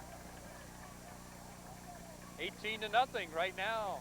Andrew T-Bolts, very surprising score. A Jones intercable stunner. Both times the quarters have ended, it's been right at midfield. The first time it was at the... Try to get him in there so we can get a good shot as the quarter ends. So we talked to the coach and say, please try to keep the ball around the 50-yard line. Well, Friday the 13th has not proven to be a good time for John Wren. George Carpenter looking up here for rain. I think he feels like it might be raining. Well, the generators have been with us the whole game. The generators are working fine here in the second half. They went down about 3 times. We're on Friday the 13th, I should say, part 4. Part 4 finally went. We apologize for the inconvenience of the loss of the generators at the end of the first half, but everything's been running real smooth here. We've got several cameras operating, 2 cameras up here on the platform. We've got Greg Roselle wandering around in the field. I believe he's right down there along the, I think that's him along the HF bench right now. Might be catching the shot up of the players. We don't have a screen here to see what's on right now, but that looks like what he's doing. Well, HF is going against the wind. They're down by 18 points, Tom. You're John Wren. You got a new quarterback in there. What's your strategy? What do you? Well, what this do you tell is the a guys? non-conference game. Not that that makes it any less important, but it is a non-conference game. And it's a time you have to try things out. Right now it's 18-0, and not that the game is over, but it's going to be tough to come back. 3 touchdowns down on this Andrew team. Looks like there was a little miscommunication there in the handoff again. I don't know if maybe Collins' cadence might be a little bit different than Carter Ware's, or it looks like a couple of backs collided and one guy did spin out there. The wind has shifted slightly. It seems like it's pretty much straight out of the east right now. They're calling the chain gang out to measure. That was pretty close. 48-yard line. Pickup of about 2 on the play. There you see the referee. It was 4th crew and the 2 as they chain went gang in, and they coming picked out. up about 2, so it's going to be very close. It's cooling off here, Tom. I don't know if those refs are Yeah, I going to be said the so wind happy. did change just in the Yeah. last few minutes. It changed, so it's coming straight out of the east. Yeah. Well, that's one of the few breaks that HF has had all night, is to make that first down. They haven't had a lot of breaks. First and 10. So it is a first down. We're 5 seconds into the 4th quarter, and the Vikings are at the Andrew 48-yard line. But you say Coach Wren has to look at a few players, a few different things, and it's still decision-making time before you go to your conference schedule.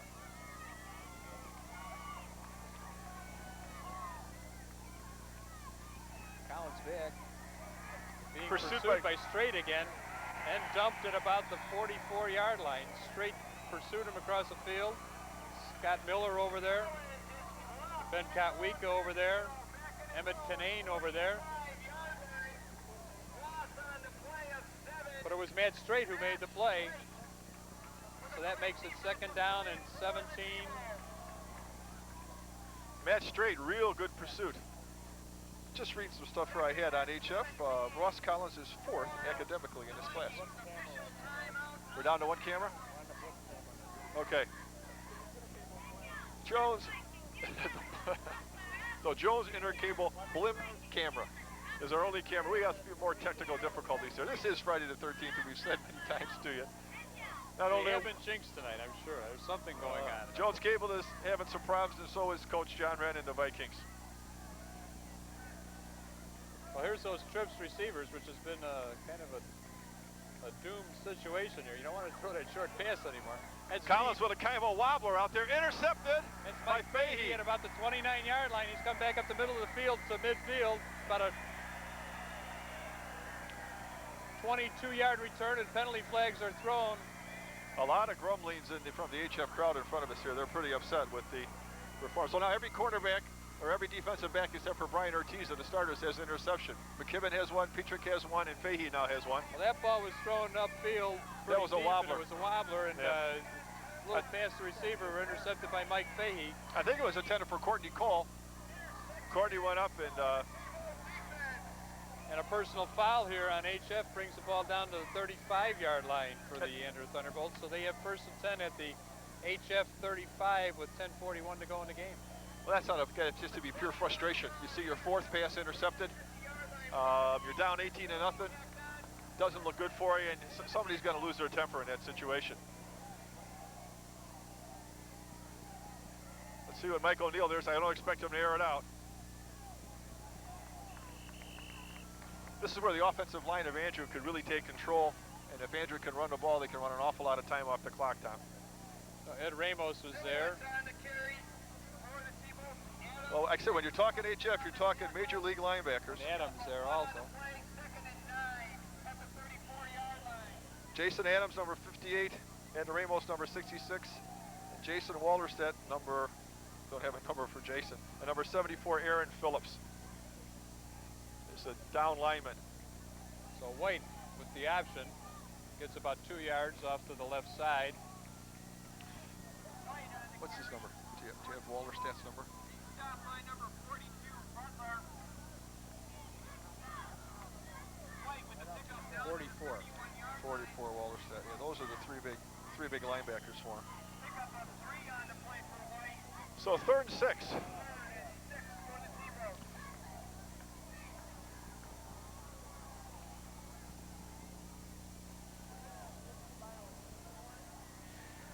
J.R. White up to the line. He's at Amundsen and Zulowitz in an I formation behind him.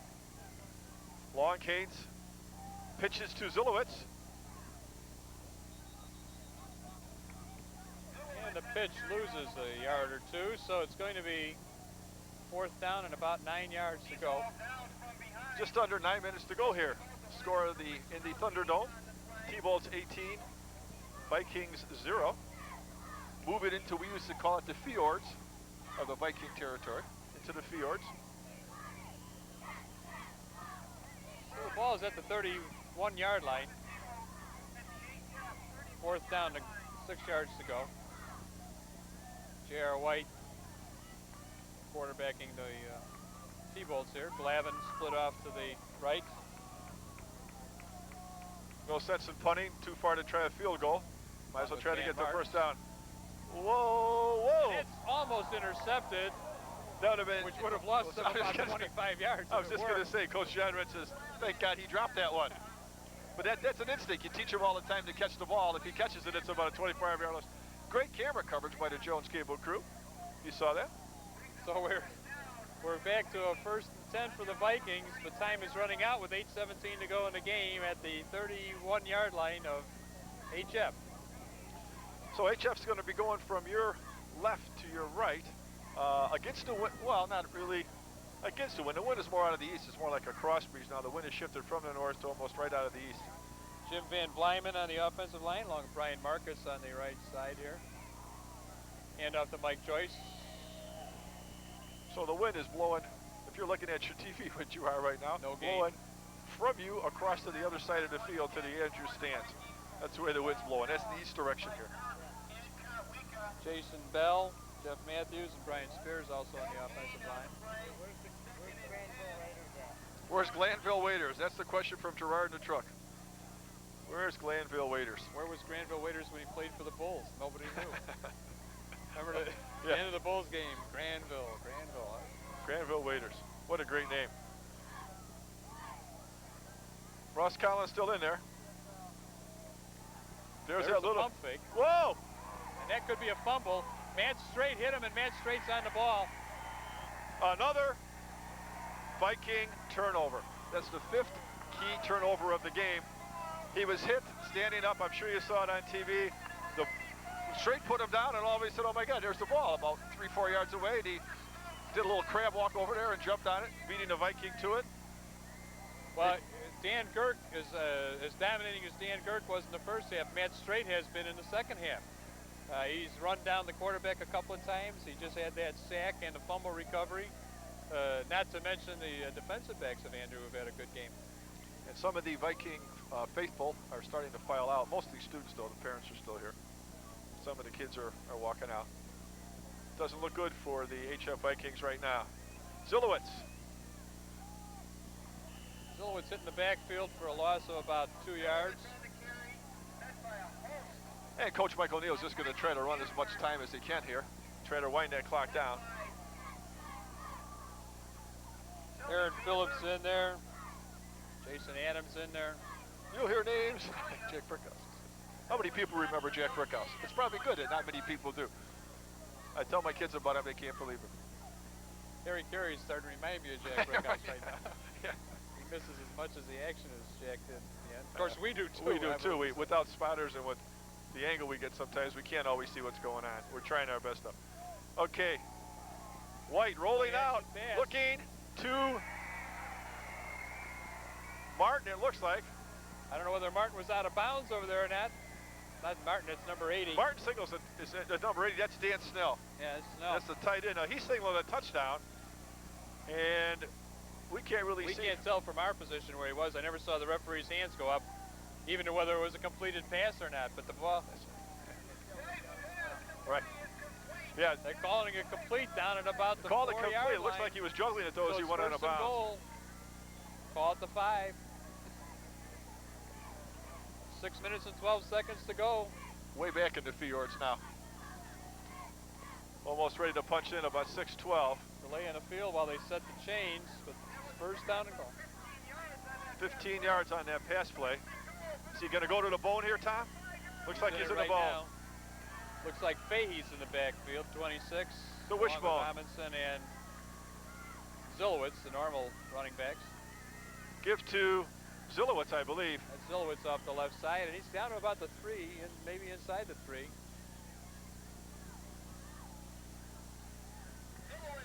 Under 6 minutes now, just went under 6 minutes, 18-0. Where's Waldo? Where's Waldo? Where's Manny Mota? Mota. Manny Mota. Pinch hitting for Pedro Bourbon. George the Hammer Carpenter. George the Hammer Carpenter is up here with us, that's right. Jack. Ball is at the Jam. 1 yard line, so J.R. Riego. White brings the T-Bolts up there. Straight ahead, looks like it's Amundsen, although we can't tell No from here. signal yet, so the ball is probably down about the 1 foot line. Good surge by that offensive line of Andrew. I'm sure the Andrew offensive line would like to get another touchdown here. They got them their first touchdown at the other end. Jason Adams, 5'11", 220, number 58, and Aaron Phillips, 6'3", 235, 58, 74 for HF. Dan Rolls Gertz up and out of the stop game, that. replaced by Snell. So it's Fahey, Amundsen, and Zillowitz in the backfield. Sneaker, J.R. White, a for keeper. touchdown. Right over the rear end of Tony Odette. Went right over the center. And that's that offensive line surge that you need to be so successful in football, high school football, and there it was right there. J.R. White just fell right in. But How many times when the Bears had Jim McMahon, did you see that play? Yeah. He's with Jay Hilgenberg. Jay Hilgenberg, one of the best offensive centers in football, and that's just exactly the way that play looked. Well, the Bolingbrook High School team is leaving right now, and they scouted HF, I'm sure. They're playing Richards tomorrow, which should be a tremendous battle. So now we're back to the kick for the Andrew T-Bolts as Rippinger is in the kick. Good center snap, good hold, good kick. It's good, and The with first extra point of the year for the T-Bolts. With 4:54 left, it is Andrew 25-0 over the HF Vikings. When was the last time HF was shut out, Tom? That's a good question. I'm sure a lot of people, this game will be replayed after Saturday morning. Yeah. But a lot of people, like me, I pick up the paper on Saturday morning. I try to get the sports final at the White Hen and read those high school scores, and some of them surprise me. If I were to read this one, I would think it's almost a misprint, 25-0. Right. At this point, 4:54 to go. Like I said, we went through all the sports writers in the area. We have about 14 sports writers here, and most of them would have picked it the other way around. In fact, Larry Odell had 26-0 HF. And here it's 25-0 Andrew. Well, Andrew came off of a game last week where our offense didn't look particularly impressive against Red South, but I guess we should say the defense is what's provided the offense, although I can't say you can sell the offense short on Andrew. They played real well. Mike O'Neill has mixed the passing up real well. The running backs, the offensive line did a good job for him, so it's Andrew's putting it together, Tom. I mentioned scores that surprise you. I read that score last week. Joliet Catholic beat Mount Carmel 37-31. And when I read the account of the game, that Mount Carmel was up 24-6 in the fourth quarter. That's what I was thinking of earlier when Andrew was up 18-0. Right. You can never be sure in high school football or in any kind of You got competition when you have a lead. 16 and 17-year-old kids. Rippinger.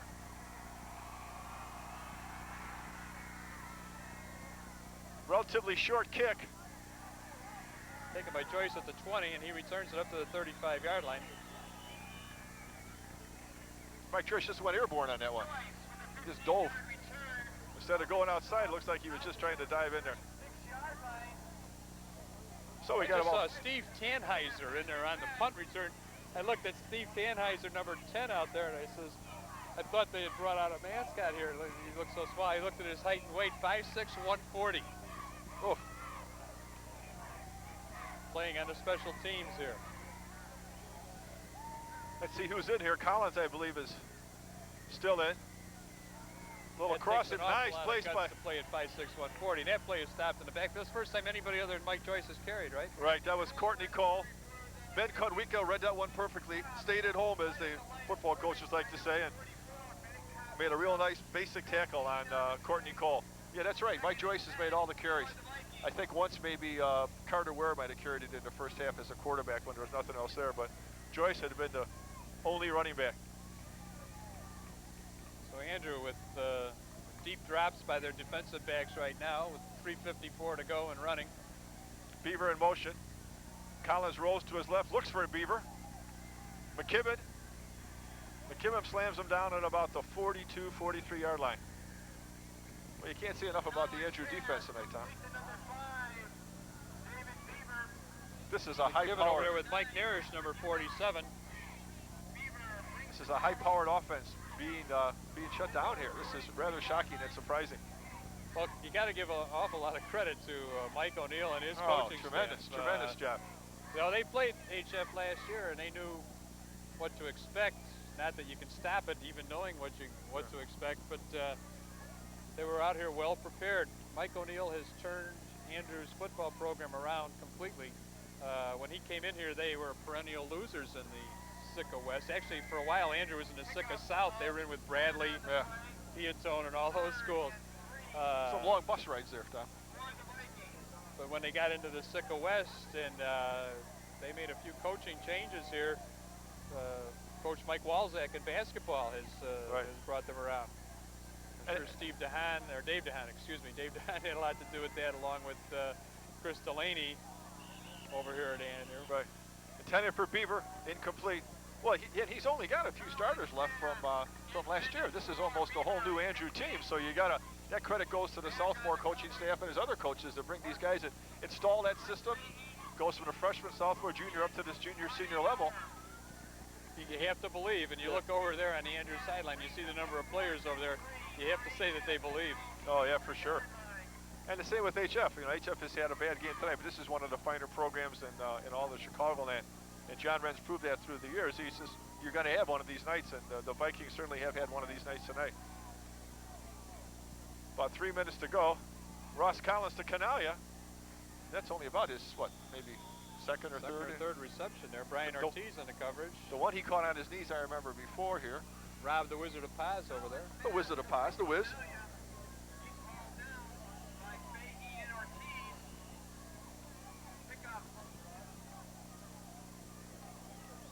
Where is Tom Carvalho?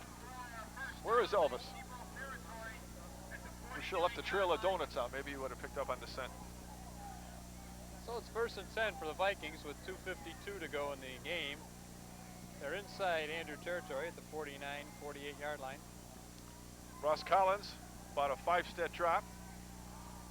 Right out to Courtney Cole. We should plug our SOS show, Tom. We've got Steve Anton. Anton, the associate producer of Kopic on Sports. And the executive producer of Sports Fire, which is Chuck Kopic's TV show. He was our guest on SOS last week, which will be shown this Tuesday and this Thursday night on Jones Cable. We hope to have Brian Papa on a week from Tuesday. He's the coach of the #1 ranked Sandburg soccer team. Amazingly, the Sandburg soccer team won all 3 games in a tournament, and Lincoln Way was 2-1, but Lincoln Way won the tournament because they scored more goals. Yeah. I've never heard of a tournament run that way. If you can figure that out. Okay, Collins does the drop, rolls to his left, looks out to Courtney Cole, about 42 yards, and Andrew's very easily going to give him those 5 or 6 yard passes now. There's not a lot of time left. They said, go ahead, complete them, guys. You're not going to beat us long. You're not going to do a stop and go on us. Well, Scott Miller, Mike McKibben, Ben Kotwika, Rob Paz, those people have been doing Emmett Canane. We mentioned Matt Straight a number of times, Dan Gert. Right now, they're just laying back and teeing off, and if I were an HF receiver, I sure wouldn't want to have the ball thrown in my direction very often right now, because you know you're going to really get popped as soon as you catch it. Or get one of those nice hanging passes. It just hangs up there. You can hear the footsteps coming as the ball's coming to you, which is, I still think what happened on that one play where the ball was dropped in the first half. I think that a receiver saw the Petrick out of his corner of his eye. Another interesting thing about that soccer tournament, Doug, while we're mentioning it, and they're having a measurement on the field for the first down, was that the south suburbs, Lincoln Way and Sandburg, were in that tournament with Naperville North, Naperville Central. St. Charles was in there, which was state champion last year. And the 2 top teams were south suburban teams, which is something new in soccer. Oh, the power has been north and west. Always north and west, yeah. This is very unusual but this is a result of a lot of kiddie programs that started when the kids were 4 or 5 years old. Now those kids are getting to high school. And that's what the north and western suburbs had for so long. And we also hope to have Tom Saliga on our show in about 3 weeks. Coach Tom Saliga of Sandburg. Sandburg tonight is playing Lincoln Way. Right. Out at Lincoln Way. After defeating Lockport last Friday. This is Friday the 13th, I'll be watching this on the tape tonight. Ross Collins with a straight ahead surge. And that gets the first down. It was 3rd and short, so that gets the first down. 1st and 10 with about 2:14 left. In the south suburban areas around Park Forest, Matson, it's TF South and Crete, Channel 4, Jones Cable. Steve Satera will be over there probably, right, George? Scott Walsh. Steve Satera and Jim Banowitz will be at that game. And out there, they also have a sports show. Out in they have Let's Talk Sports. Let's Talk Sports with Scott Walsh and Steve Satera. Sports Talk. Sports Talk, sorry. Courtney Cole on the reception out of bounds after a gain of about 3 or 4 yards. I saw that show the other night. Everybody bum raps the Cubs. Of course, you have nothing better to do right now than bum. I saw another typical Cub game today. They're down 2-0. They get back in the game and then they blow it in the 9th. Yeah, we say leading in the 8th, going into the 9th, and you can fill in the blank. Fill in the blank. Okay, here's Collins. Collins drops, rolls to his left. Looks like he was going to try to hit. Yeah, Beaver. That was for Beaver, and Mike McKibben dove for the interception there. As Tom said before, the defensive backs on Andrew can really tee off. If you're standing up waiting for a pass, you can really get popped out there. So it's under the 2-minute warning. We don't have a 2-minute warning for Jones Intercable. And I think I just saw a little bit of lightning in the sky off to the south of us here. We'll be taking these headphones off momentarily. It's an unusual summer. It was dry all summer. Now we've had rain the last 3 or 4 days. But it's been really pretty beautiful football weather for the game tonight. It's nice and cool. A little bit of a breeze. Collins, straight drop. Arches a long one to Stacy Smith, and Smith covered by Petrix. Down in the corner here. About 1:50 to go in the game. 4th and. So you see Jeff Petrick and Mike McKibben in the camera there, and both of those players scored touchdowns defensively tonight on interception returns. Along with number 83, Dan Girk, who had a big interception. Scotty Miller there calling the defensive signals for the Andrew T-Bolts, number 63. I think the story of the evening, of course, has to be the Andrew defense. Without question, yeah. This is one powerful offensive machine that HF brings out to you. And to shut them down, as like we said, though, you said early, Tom, HF seemed to have trouble getting going early. And they just never, sometimes in the game you get off on the wrong foot and you're like a half a step behind the whole time. Whether it's basketball, football, whatever it is, you just seem like you're always, and that's what it seems like HF has been. A half a step short, not quite there, not quite past, you know, it just seems like it didn't go into sync for him. Well, that was Courtney Cole with the reception. He went out of bounds short of the first down, so the T-Bolts have the ball back on downs. 1st and 10. The ball is at the Andrew 27-yard line, and it's time to run out the clock here for the T-Bolts. New quarterback. Let's get some of the new people out there for Andrew. Number 12 is the quarterback. That's Mike DeLisa. Mike DeLisa, he's a junior, 5'9", 180-pound junior. And we'll try to get some of those other guys number 10, out there. the one I mentioned before, Steve Tannheiser is out there. Mark Borelli is out there. I see him. He's number 42. Number 10, yeah, Steve Tannheimer, 5'8", 140. Well, 5'8", 140. 5'8", 140. I have to get my eyes. I have to go to Dr. Joe Malee. Dr. Joe Malee. Can't name all the players. We really can't see them that well. Direct handoff. Number 56, Dan Romanowski. Timeout HF as Coach Wren comes out on the field. Yeah. Jack Riano does look like Jack Cupping, doesn't he? A little He shorter. had about 7 inches of 7 inches height and about 40 pounds in weight. That could be. All right. We could have Jack Riano ask a Jack Cupping-like question, and we go for another 2 minutes. 9:22 our time. Isn't it true? Your dance floor. Creme de la creme. We go live. He's a blue chipper. Knocking down some ribs. Knocking down the buffet. All those Get cliches. down at the Ditka buffet. Yeah, right. Well, Steve Antine says Jet does the shtick, but he gives you a good sports show. He really does. Minute 35 to go here. The Andrew T-Bolts safely ahead 25-0. I don't think I'd ever would have imagined myself saying that tonight when we came out here, Doug. I don't think so, Tom. This is Friday the 13th. 76 is not in the program. Good. So Mark Borelli was on that last carry. A couple of players in for Andrew. Number 46. Rob McElwain. And number 20, Brian Green. Hope we're not mispronouncing these names too bad. Got under a minute to go now. 25-0. Andrew T-Bolts over the visiting HF Vikings. A high school shocker. Nice run by number 46. Rob McCoyak. Well, Yeah. Frank Ganser helps us pronounce that name. I'll tell you something, Doug. You talk about teaching fundamentals of football. It's late in the game. I know there's 44 seconds to go and the game is almost over. But did you see McCoyak when he broke through the line, switched the ball to his outside arm? Yeah. That's good fundamentals of football. I'm Yeah. sure Mike O'Neill works hard on those things. You can tell by the way this team plays. Yep.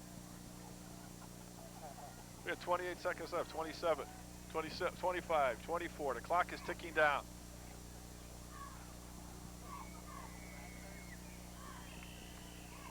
And an inside handoff to number 35 there, Doug.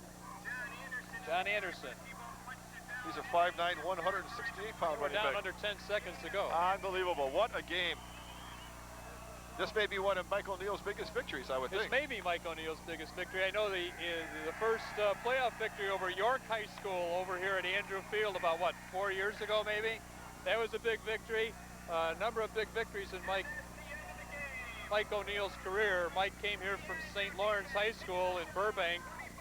As I said, resurrected the program, and this could be, beating a power like HF, the biggest single win in his career. I know the Marion Catholic win that 1 year. I think he beat Marion Catholic as a big underdog 6-3 in 1 year. That was the year he eventually got into the state playoffs for the first time. Well, it was 25. That means if Andrew would play Whitney Young, he would beat him 69-0. That's the old way people used to reason. Comparative scores. Comparative scores. That's what comparative scores should do. But HF, just a tremendous program, a tremendous offense shut down here by the defense of Andrew. What a sensational display of defense. Was it 4 interceptions? 4 interceptions for the Andrew defense. And a fumble recovery by And Strait. a fumble recovery by Matt Strait. Well, McKibben, Fahey, Zilowitz, and Girk all had interceptions. Not Zilowitz. Not Zilowitz, Petrick. Petrick. I'm sorry. Great play by every facet of the Andrew team. I can't think of any part of the Andrew machine that broke down today. I mean, it was just an unbelievable victory for Andrew. Offensively, they scored inside the 10-yard line a couple of times, and that's the sign of a good team. You get that field position, you can score down in there. We're just about ready to wrap it up here for Jones Cable. Those people who've seen this game, I'm sure you're as shocked as we are. Yeah, I was Not just saying, by I'm the fact shocked. that Andrew won, but by the score, 25-0. Yeah, I'm shocked. One thing I'm happy for Andrew. What a great effort. And also for HF, what they have to do, I'm sure, and Coach Wren's going to work on that, is a lot of their timing patterns, they just didn't get the ball to the right place at the right time. And that might be one of the reasons why he changed quarterbacks, I don't know. But when you have that kind of an offense and you run a lot of those quick patterns, and you have to do those little picks and not picks, I don't want to call them picks because that would be illegal. Yeah. But you have to get the ball there right away. And he just wasn't doing that. Like I said a couple of times, Ware set up, and he hesitated, and then McKibben and Petrie just took off and just intercepted. And one of the HF fans says, are we going to show this on TV? I think they're going to run it in the area. So, we can wrap it up here, Doug, from it was a Jones the Cable Thunderdome. from the Thanks to Thunderdome. Gerard. Jones Intercable TV exclusive. We got Gerard Grabowski, George Carpentier, Greg Roselle, the legendary Jack Riendo, the ever popular Jay Hollick. I'm Doug we Gerke. might be missing somebody. I'm sure Gerard will put them on the credits. Yeah. Another thing about Andrew, whenever you come here, the music. They're playing Celebrate right now, Doug. Yeah. Yeah, Frank Andrew's great for that. You go to a baseball game, he's got the same thing. So the final score, Andrew T-Bolts in the Thunderdome, 25, the Homewood Flossmoor Vikings 0. Anything else, Tom? No, that's about it for this evening. I hope if you watch the game, especially if you're an Andrew fan, I know you enjoyed it. And thanks for watching.